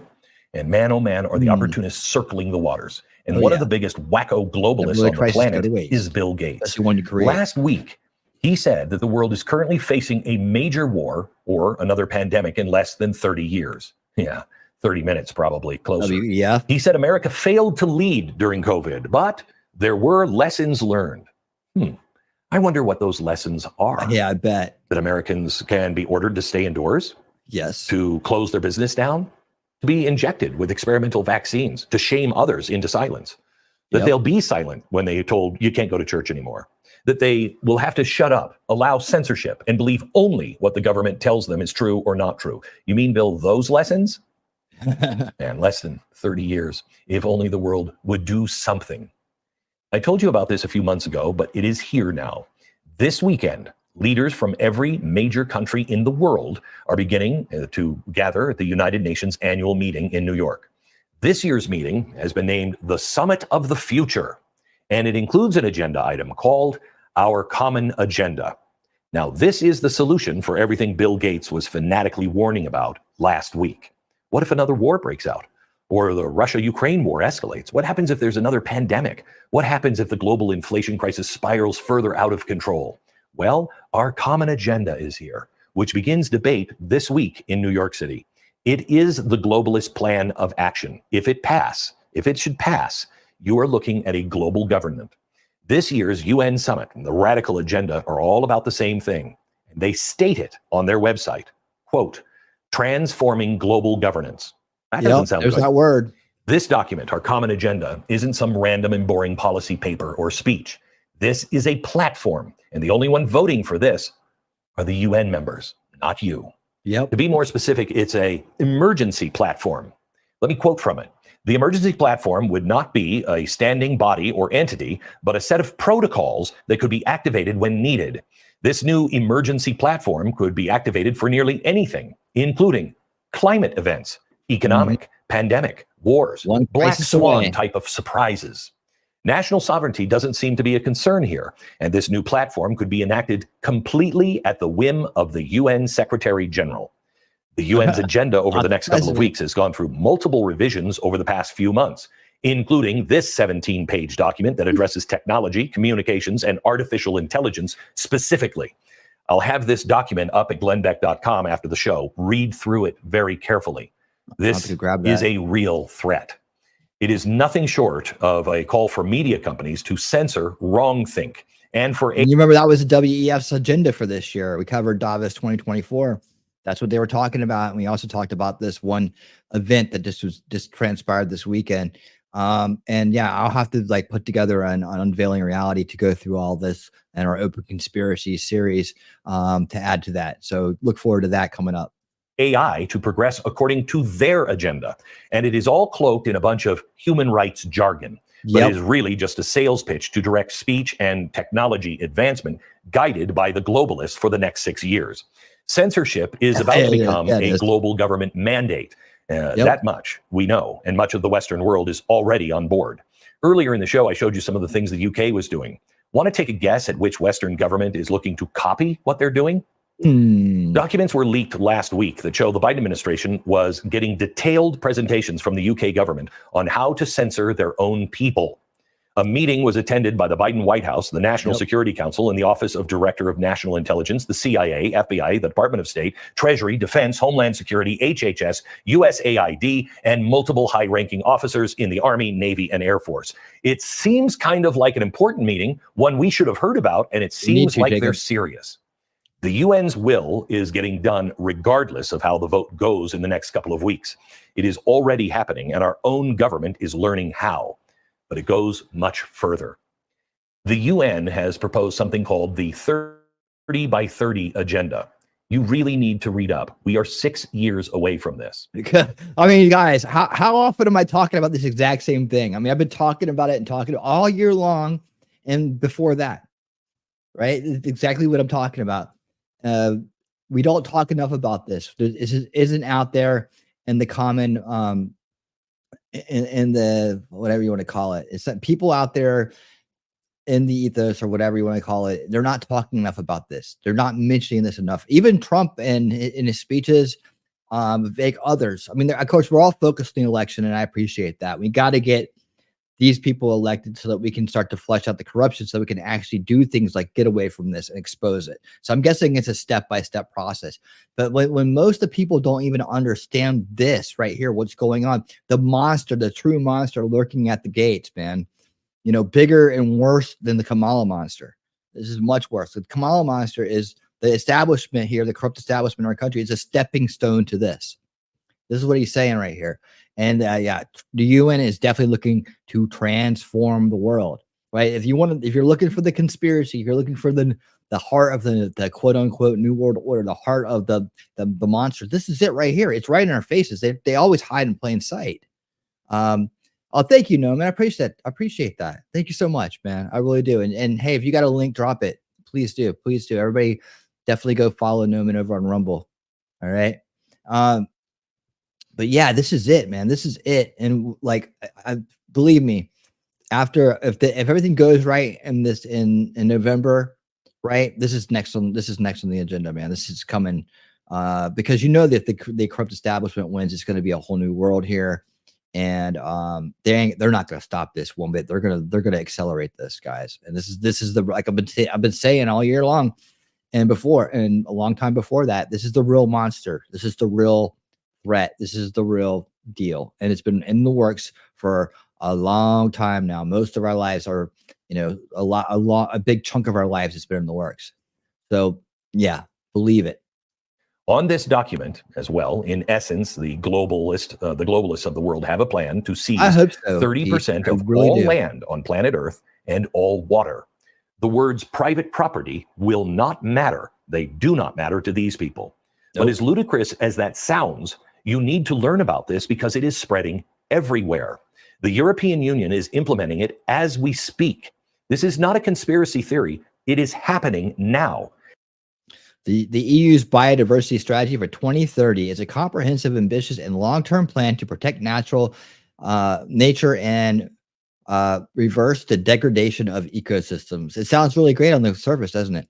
But you know what to do that, what they got to do. The strategy aims to put Europe's biodiversity on a path to recovery by 2030. Well, that's only 6 years away, and contains special actions and commitments. It is the proposal of the EU's contribution to the upcoming international negotiations on the global post-2020 biodiversity framework. Wow, it's a lot of words, isn't it? A core part of the European Green Deal. It will also support a green recovery following the COVID-19 pandemic. California, by the way, is using the exact same language. And Joe Biden's to support the global effort to combat the biodiversity and climate crisis. All UN terminology, guys. Like these things, these are UN words, man. The globalist words, climate crisis, globalist words, biodiversity, globalist words, transformation, globalist words. It is the goal of the state to conserve at least 30%. He just said it. 30% of California's lands and coastal waters by 2030. 30 by 30. First salvo of executive orders mentions conserving 30% of our lands and waters by 2030. Now, you might be wondering, what's with the arbitrary number of 30%? How would they know that's beneficial to the planet? Well, this isn't about conservation. It's about taking. Now the question is, how do you do that in the United States? Well, you do it through something called the Sustains Act, which was signed into law as part of the Consolidated Appropriations Act last year. You know, that omnibus that we always have to rush through? It allows the government to receive private funds to advance conservation programs. Kind of sounds like the seizing of American assets, even privately owned, just became one of the biggest public-private partnerships in human history. The Sustains Act looks to assign environmental services that are provided on privately owned land. Now, what are environmental services? Well, they could assign whatever they want from your land. Does your property contribute to pollination? Photosynthesis? Does your property have a lot of trees so it affects the air that we breathe, the water that we drink, other health type benefits? It's all being monetized through a relationship between private investors like Bill Gates and the government. And it all occurs without the landowner. This is already U.S. law. This is the seizing of America's real assets without the consent of the people that actually own the land. And it's all being done in line with the goals of the international organization like the United Nations, 30 by 30. 30 by 30, guys, be aware. Hold on. And now for a message from Paco. Okay, hold on. All right. See, we have weapons. We just need to use them when the time comes. I hope the time doesn't come. I hope that we don't ever have to. I hope we don't ever have to. All right. Let me see. What is up next? Oh yeah. So guys, very important segment there. Again, I will be doing a special unveiling reality on the Open Conspiracies series to go over all that he was just talking about and more. Anything I can dig out that came out of that conference. Like I said, the conference itself, the forward-facing conference, the speeches and all that stuff, very benign. Like it was like, you know, it was the mask, right? They put forward the mask. So anyways, look forward to that coming up. We're not going to watch all this. I just want to watch a little bit of this next segment. Let me just go ahead and speed past this. All right. Here we go. Give me 1 second. All right. So following up with the Crowder investigation, undercover investigation into Jay Varmint. What happened with him? And let's find out a little bit more about that. We're just going to watch the very, very beginning of this. This is for an update. That's all we're going to do here. Let's check it out. Ladies and gentlemen, we got breaking news coming from the Louder with Crowder team that is shocking and offensive. The secretly recorded conversations with Dr. Jay Varma, the city's former COVID czar, is creating shockwaves. The former COVID czar for New York City was caught on tape by YouTuber Steven Crowder. On the front page of the New York Post this morning. He was caught on hidden video posted by conservative podcaster Steven Crowder. A video released by conservative podcaster Steven Crowder shows Varma boasting about violating the city's COVID restrictions. A conservative podcaster secretly recorded him saying he attended sex parties during the pandemic. I love it. I love this, dude. Is this making everybody feel good? Look at his stupid face on the front of that cover. That's what you get, dude. He talks Karma. about how, kids lost years of learning because of these policies that they created. It looks like a case of do as I say, not as I don't. You were told to stay home. You were on lockdown. Now a city councilman is calling for an investigation into Dr. J. Varma. We are demanding Dr. J. Karma. an investigation. Dr. Varma was a trusted voice during the height of the pandemic. I had no knowledge of it. I find it disgusting and unacceptable. These people are corrupt. What's good for me is not good for thee. Steven Crowder, his team, I'm getting chills, are moving the freaking needle. There are J. Varmas, Dr. Varmas all over the country. Little dictators, essentially, in every single major American city around the country. Shout out to the Crowder team and the work they've been doing. This is not the first time they've broken something big. But there's just so many of these stories out there that Mug Club Undercover is uncovering and getting out into the public. All right. Dude, Crowder's killing it. He's killing it.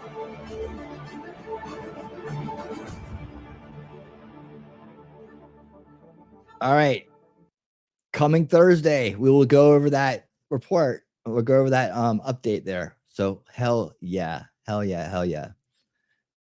Looking forward to that. Hope that got you excited for Thursday. I like to thank Wolfram for this next piece as we let me see, hold on. Do I want to do this one next or the next one?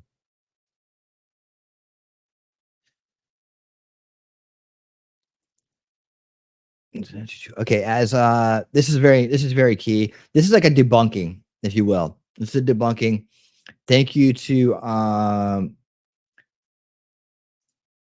Wolfram for bringing this one to my attention.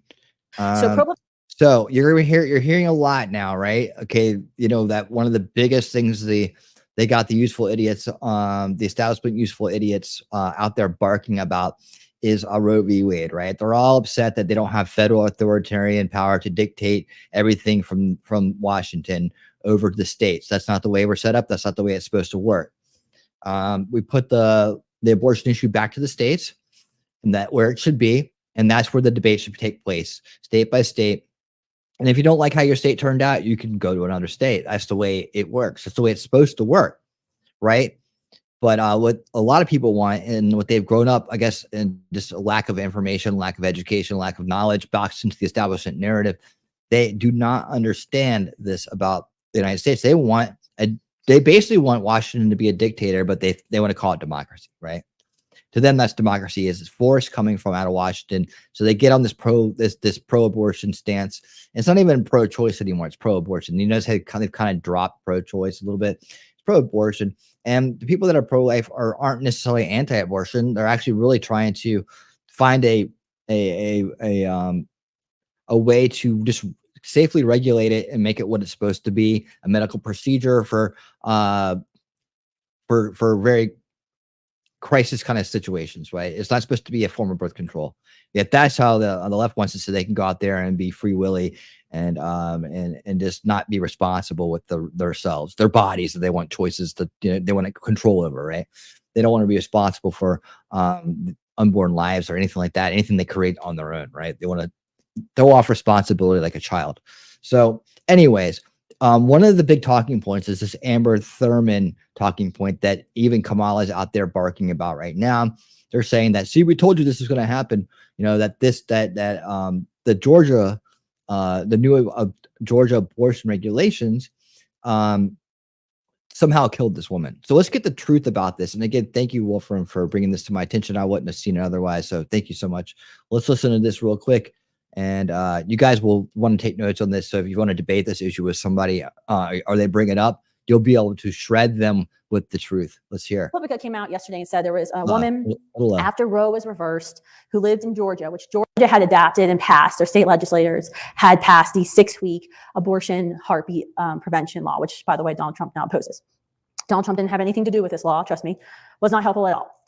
So Roe versus Wade is reversed, and this law is already in effect. This law was actually already in effect in Georgia. She is a young mom, unmarried, has a boyfriend. I think she's living with her boyfriend in the story. Gets the baby, her child is 6 years old. She's pregnant with twins. She goes to North Carolina to have a surgical abortion. She shows up late to the surgical abortion facility. She says her and her friend her friend said they got stuck in traffic. They instead said, in all their generosity, don't worry, we'll give you chemical abortion pills. So they give her a chemical abortion pill. It's a cocktail. It's multiple pills. She's pregnant with twins. She goes home to Georgia and eventually starts to get very sick. At one point, she's throwing up blood. So she eventually makes her way to the ER. She gets to the ER. The doctors diagnose that she is septic. Parts of the child, parts of the placental tissue remained within her womb. They started treating her with antibiotics. Once again, we don't know what happened, but for 20 hours, she's in the hospital, and they didn't do a DNC, emergency DNC, to remove the remaining parts of the dead child and the placenta for 20 hours. By the time they get into the OR, they do emergency hysterectomy, and she dies in the OR. The abortion industry, ironically, is saying that this is because of the pro-life movement.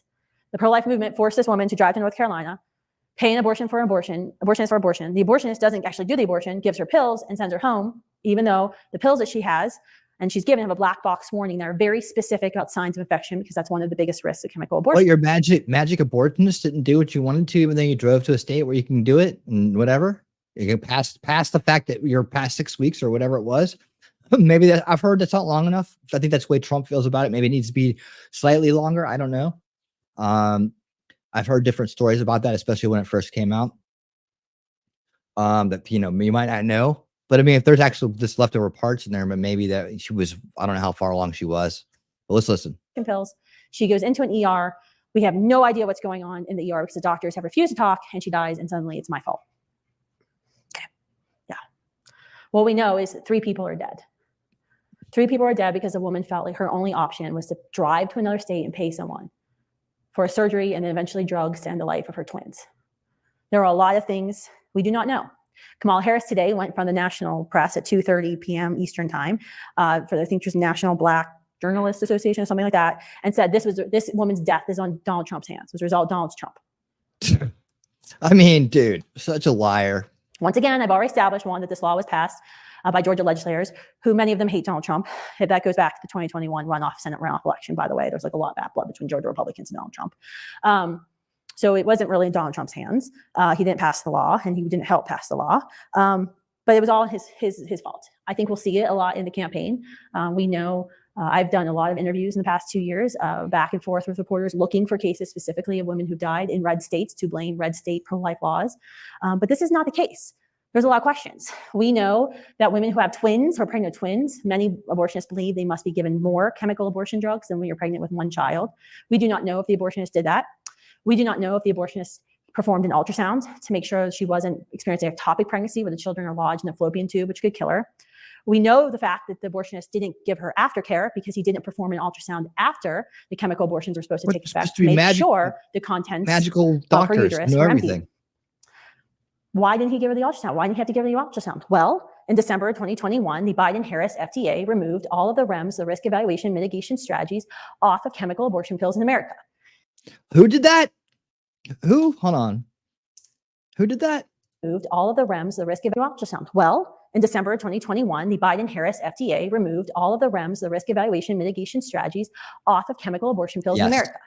In 2000, when the Bill Clinton administration worked to get chemical abortion pills pushed through to the American market. I mean, they did a lot of work. They used the Population Council. They actually set up Danco, which is a pharmaceutical company that only produces one thing, that's chemical abortion pills. They did a lot to get these chemical abortion pills to market.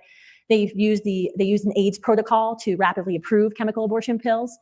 So there actually wasn't an environmental impact study, lots of things.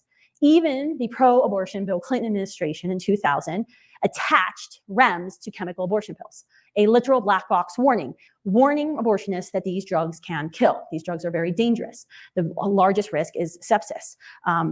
And it's not like an unknown risk. Chemical abortions are 50 times more likely than surgical abortion to result in an ER visit within 30 days of ingesting the pills. There's one woman for every 20 women who have a chemical abortion who end up in the ER. And there's a number of studies I can cite here. These pills are very, very dangerous. Sepsis being the leading cause of death with these pills. And it was the Biden-Harris administration, December 2021, which stripped all of the REMS. What was that again? Hold on. What was that again? These I can cite here. These pills are very, very dangerous. Sepsis being the leading cause of death with these pills. And it was the Biden-Harris administration, December 2021, which stripped all of the REMS. What were the REMS? Perform an ultrasound. Why did they strip the REMS? They used COVID as an excuse. It was too dangerous for women to go to an abortion facility to get an ultrasound before the abortion and after the abortion. It was too dangerous for a woman to ensure that she wasn't Rh negative and the fetus was Rh positive, which could lead to Rh incompatibility, that she needed to be treated with immunoglobulin so she could carry future children to term. They got rid of all of the REMS because the abortion industry wanted to be able to dole out chemical abortion pills across state lines. In December of 2021, something Yeah, that sounds like it's Kamala Harris's fault all this happened. else was happening. That is the month the Supreme Court had the hearing on the Dobbs decision, December 1st, 2021. If anyone had a brain, listen to the hearing. It was very clear. We had a pretty good chance in the pro-life movement of how the justices were going to rule, thanks to President Trump's appointment of Amy Coney Barrett to the Supreme Court, upholding that pro-life promise he had made. The FDA acted with bias and political intent to get rid of all of the REMS to ensure that when Roe versus Wade fell, the red states could have access to abortion. Kamala Harris needs to look in the big fat mirror, because if she wants to talk about this tragic situation that happened with Amber, she needs to look back at herself. That's right. Simply requiring an ultrasound before an abortion to make sure a woman's not having a life-threatening ectopic pregnancy, and then requiring one after an abortion to make sure all the parts of the child, all the parts of the placenta have passed through her into the toilet bowl or into the bathtub. Don't get me started on the environmental impact of that. Ew. That is not too much to ask. That's exactly what the abortion lobby did, because the question was, how can we get the most abortions committed the fastest and cheapest way possible? Yep. How about that? Folks, the debate drama is reaching a fever pitch. Kamala Harris. And smart people talk.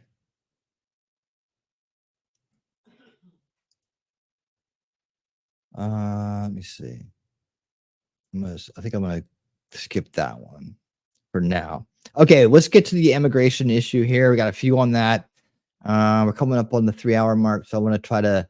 We're going to be saving some of these for next time for Thursday night. I still got tons of stuff here, including, like I said, the new mind control you guys need to be aware of and how to counter it coming towards our youngest generation.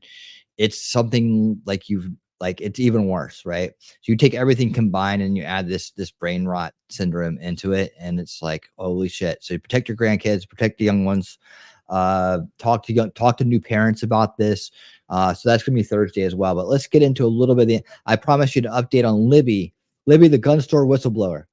So we need to talk about this, what's going on with her right now, with our very cool, very nice man from Fellowship of the Martyrs. So let's bring him in. This is a guy that was on the other side of the camera.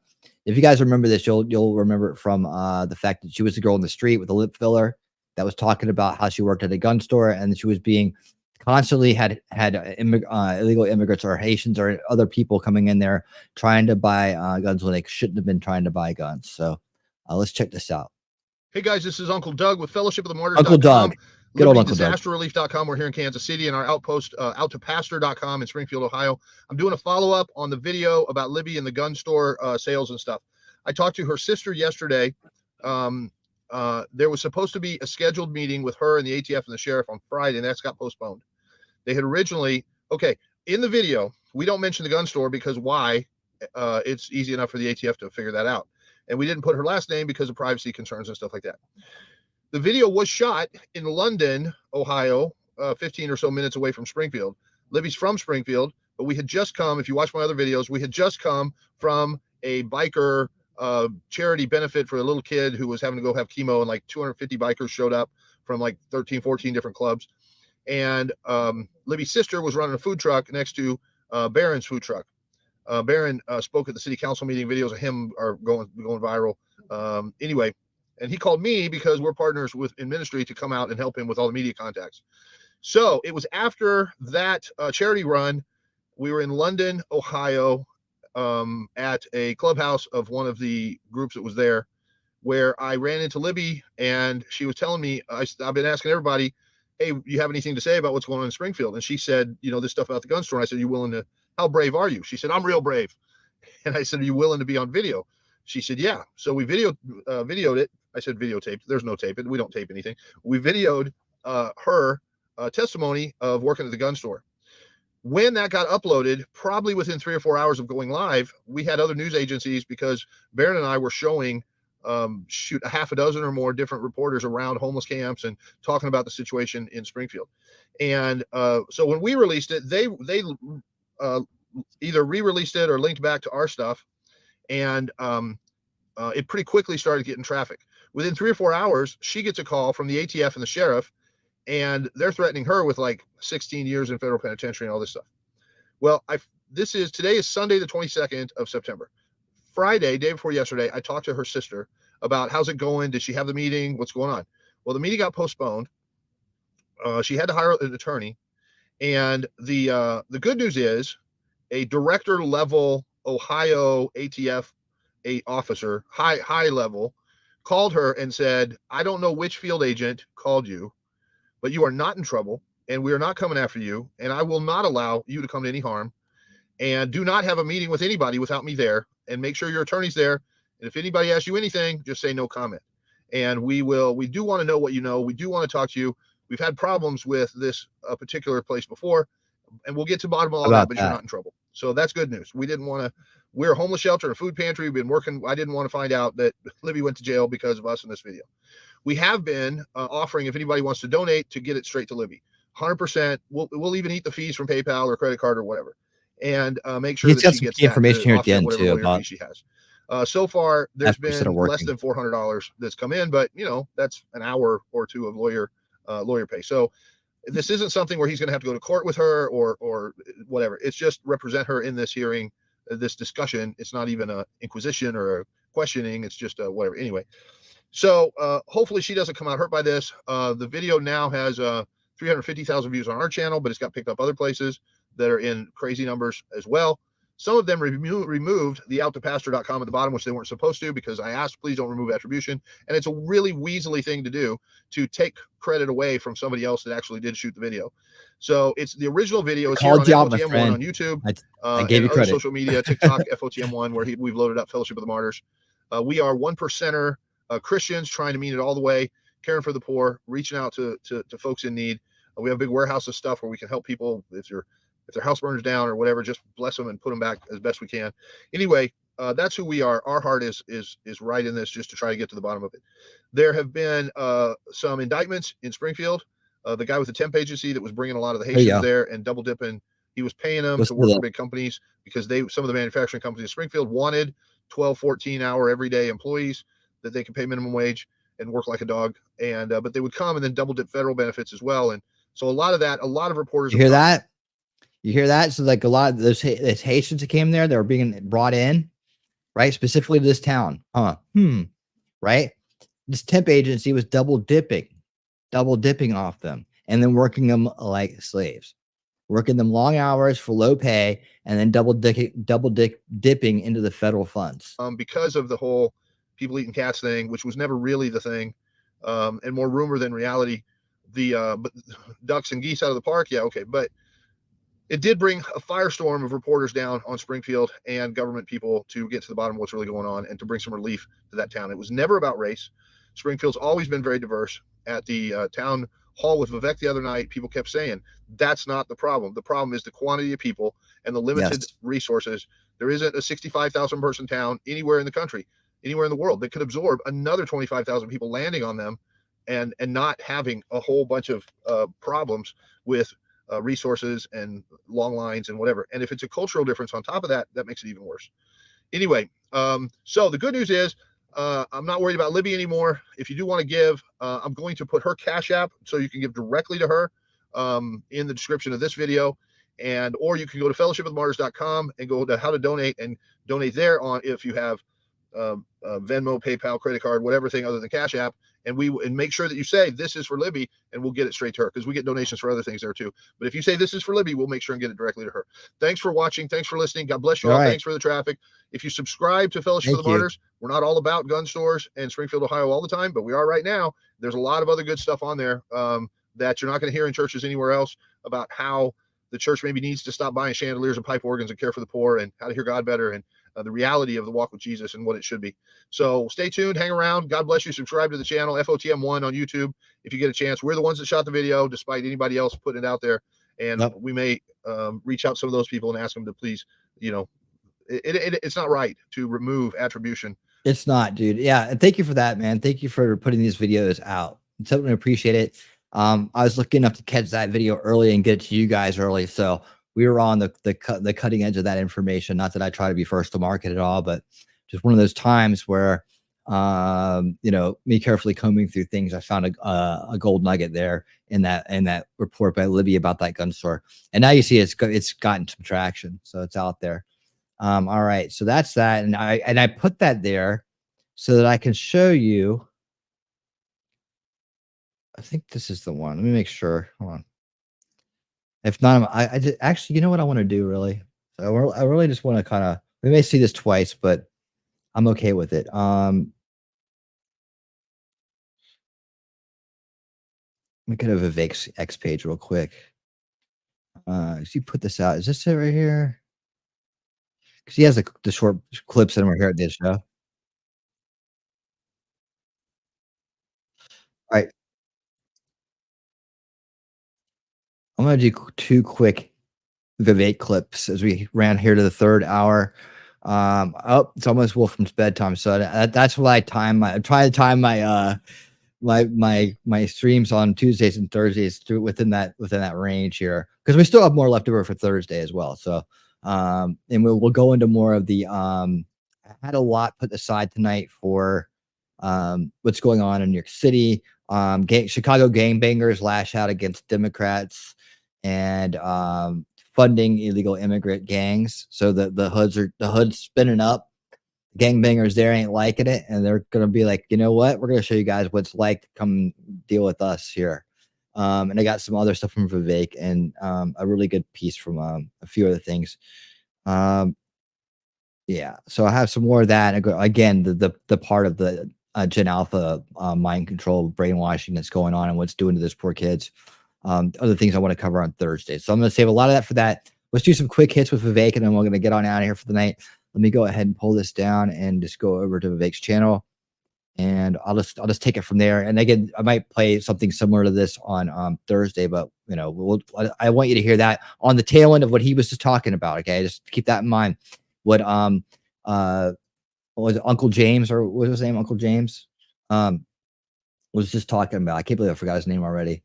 There's 2 pieces on here I want to go over.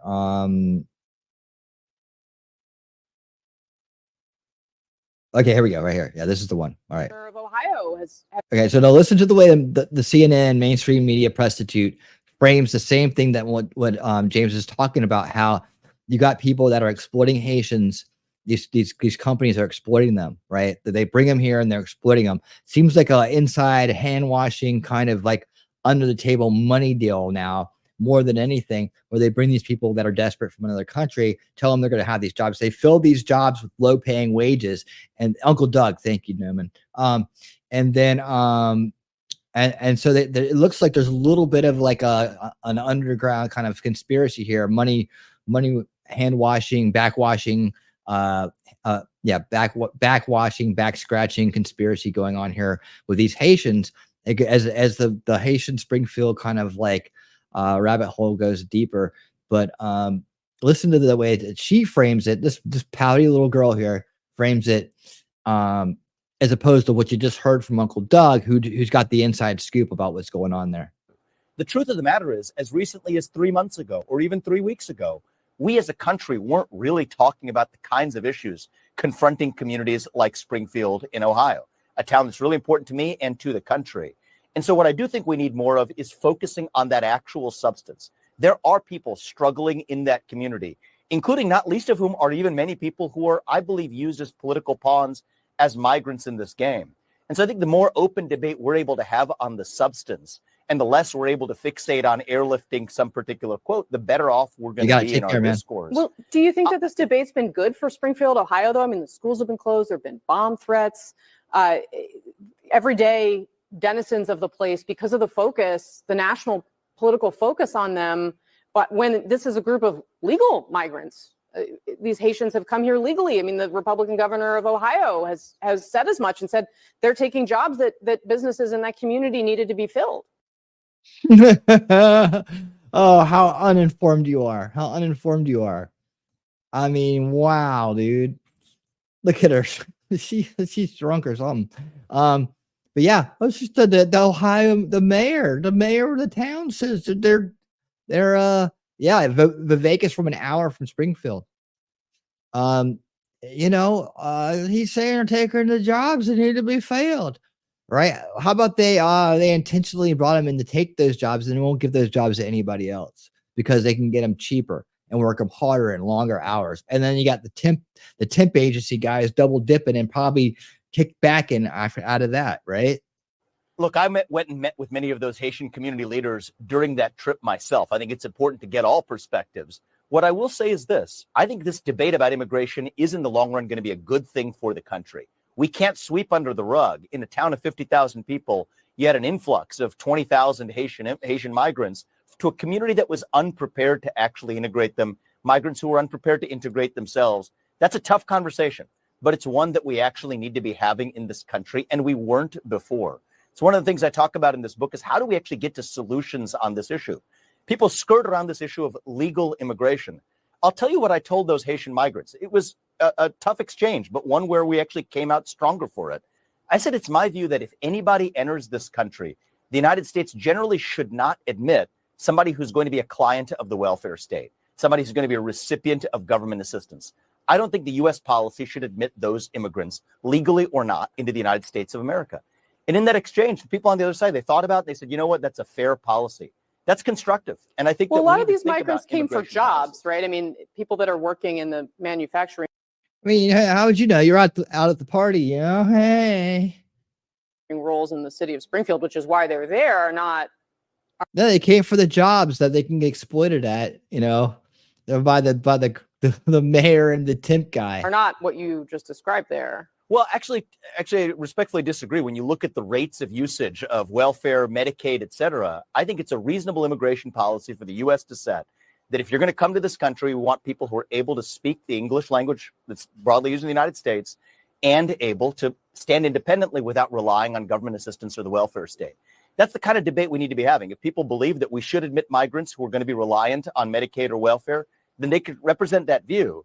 But we haven't been having that debate today. Right. Those are the kinds of issues I explore in my book, focusing on the substance rather than in the mudslinging that we sometimes see in the media-driven, social media-fueled political discourse. We need to speak about stone-cold hard truths and have that debate, even when it's uncomfortable in the open. Yes, dude. And that's why Vivek is Vivek. The truth of the matter is, as recently as 3 months. We got another one from him here, right here. Same interview, just another quick hit. This one's really good too.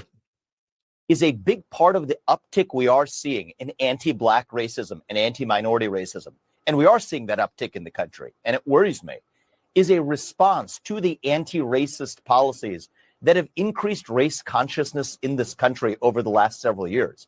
I say this, I'm releasing a new book today. I wrote a book about 3 to 4 years ago called Woke Inc., predicting exactly this.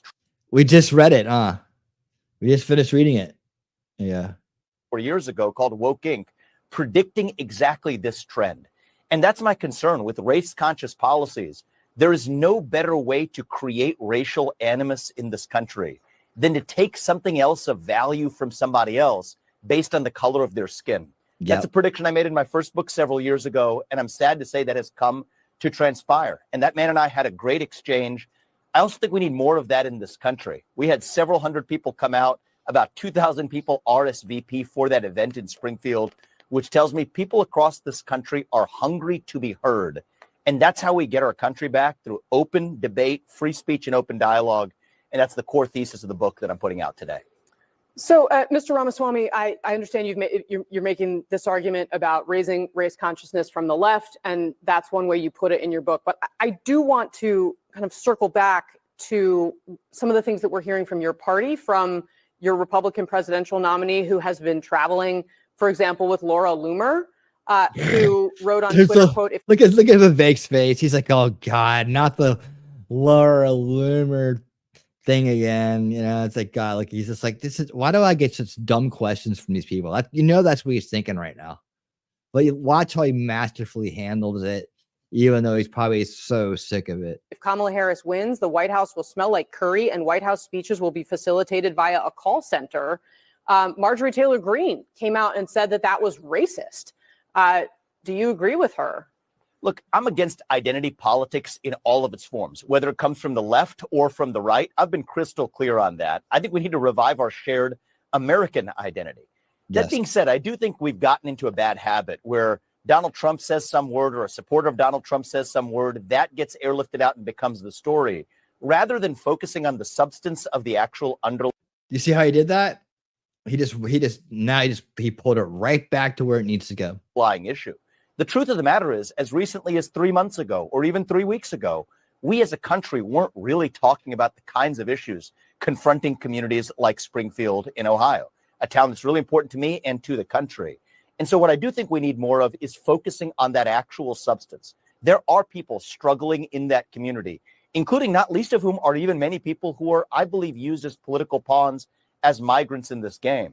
And so I think the more open debate we're able to have on the substance and the less we're able to fixate on airlifting some particular quote, the better off we're going to be in our discourse.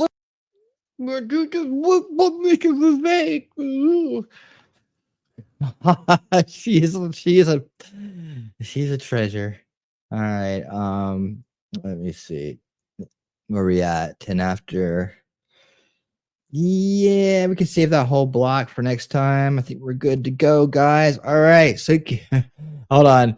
And that right there is why I say Vivek for press secretary. This is not a good position for him. Stop. I mean, I disagree. I respectfully disagree with you, T-Rex. I think we could put Vivek in a more effective role than press secretary right there. And you'd be right. He would be awesome at it, but I think we would find that he'd be better used in other areas. So I'm gonna respectfully disagree with you there. All right. See, I'm learning. I'm learning to do better. Wouldn't hire locals and pregnant legal residents was waitlisted for assistance for 5 months while legals got assistance same day. Yes. I mean, that's what Vivek was just talking about, right? He's like, exactly what he's just talking about, Heidi. Exactly. Senior advisor, perhaps. I'd like him in an advisory role. I want him to be able to be influential and to keep things on target. And I think the more they realize that his level-headed approach is what's going to work now. Like we've raged bull, right? We need to keep raging bull a little bit longer. But no, after that, right, we need to level out and level on, right? We'll just let our actions speak for us. We drain the swamp, let your actions speak for you. You don't have to. We'll level it out and become the example of what action and level-headedness can look like at the same time, right? He needs the international experience. Yeah, that would help too, Wolfram. That's a good point. I would like to see him be able to have some international experience and be able to learn how to negotiate on a global scale. Yeah, that's true. We need somebody in there on Beck too. I mean, I hate to say it, maybe Glenn Beck needs to be advising because he seems to be the only one consistently talking about the monster at the gate. And I can't believe that I'm saying that. And if you had asked me 10 years ago if I'd be saying that, I'd be like, you're crazy. But yeah, I can't believe that I'm saying that. I'd rather have people listening to him than people like Alex Jones right now. Honestly, it's like Alex has the same idea. He sees a lot of the same stuff, but he's not leveling out. He's too busy talking about CIA inside jobs that aren't there. Instead of talking about what like Beck's talking about. I think that people like Alex Jones need to be saying the same thing Beck's saying right now and level-headed. Don't go into transhumanism and all that other shit that people aren't ready for. Like if you stop them now, we'll never get to transhumanism level. You don't need to scare people and take them that far. Just talk about what Beck's talking about as far as their master plan and how it's almost here. He's calling it out daily. So I'm gonna have to say, dude, I can't believe it, but I got him elevated much higher than Alex Jones right now, as far as people that are you need to be listened to and that are being effective in what they're saying. And I can't believe I'm saying it. It's amazing. So way to go, Glenn Beck. Oh, amazing. Let's see some more comments from the crowd. State Department, maybe. I think if he's given leash to implement his foreign policy proposals, I feel we could be in a very good spot. I really feel like that's decent as far as like Wolfram was saying, give him international experience. I really think that Trump's got a handle on foreign policies probably one of his best assets. it's the foreign policy and how he does geopolitics, how he negotiates with other countries. Like, I don't think he's going to listen to anybody else. But if he hands down orders to the Secretary of State, the State Department, or whatever, then I can see Vivek carrying this out. But again, I'm kind of with Mimsy here. I really want him being an advisor. I really want him in a role where he's leaned on for how to handle like the social issues. But I'm with all of you guys. All of you guys have great ideas. Like, really, he does need international experience to take the presidency role and run with that. I mean, he could always find, I'm sure he knows good people or finds good people, but him being able to negotiate, I think that's great. I think he could take what he's doing here on a national level and make it international, right? And I think he knows better than to get in bed with the UN and the WEF. So, I mean, dude, the WEF tried to put him on their young leaders list, and he sued them to be taken off of it. So I think that he knows what's going on with those guys. I don't think he likes those guys very much at all. He would do well internationally and gain experience for sure. Yep. Some advisor roles. Yes. Advisor roles, any kind of leadership roles, man, he'll excel at. He got 4 years, right? So he can probably do a little bit of everything. He can probably just keep moving around and moving up and up and up and get in that position. But I tell you what, when 28 rolls around, and it's going to be full blown Vivek for president around here, I'll tell you that. I just think that I haven't seen a better candidate for that run that's coming up. And that's if we get there. We have to get through. I'm getting ahead of myself. We have to get through 2024 first. We have to get through the next several weeks first and win big. But be winning 2024. That's what the show's about. That's what we talk about. And thank you to each and every one of you for being here on YouTube, Rumble, and X, man. You guys make it happen. If you're here, you're part of the solution. Thank you guys so much. I really do appreciate each and every one of you. Everybody that supports the channel, everybody that mods for the channel, everybody that shows up and keeps the crowd rolling, man. I really do appreciate that. Each and every one of you, every time. Thank you so much for being here. I will be back on Thursday. He definitely has the charisma. For sure. I'll be back here on Thursday at 8 p.m. Eastern for another edition of Winning 2024 with even more stories like that and even more. So I will see you guys then. Thank you so much for coming out tonight, guys. And until next time, stay based and keep on winning.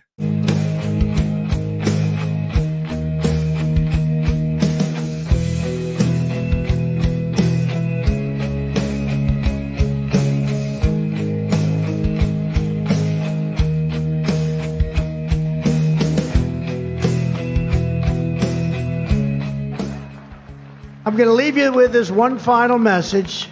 We're going to win the election. We're going to win it big. We're going to win it bigger than ever before. We're going to do things that nobody believed. It's going to be more important even than 2016. We are going to make America great again. Thank you. Thank you very much, everybody.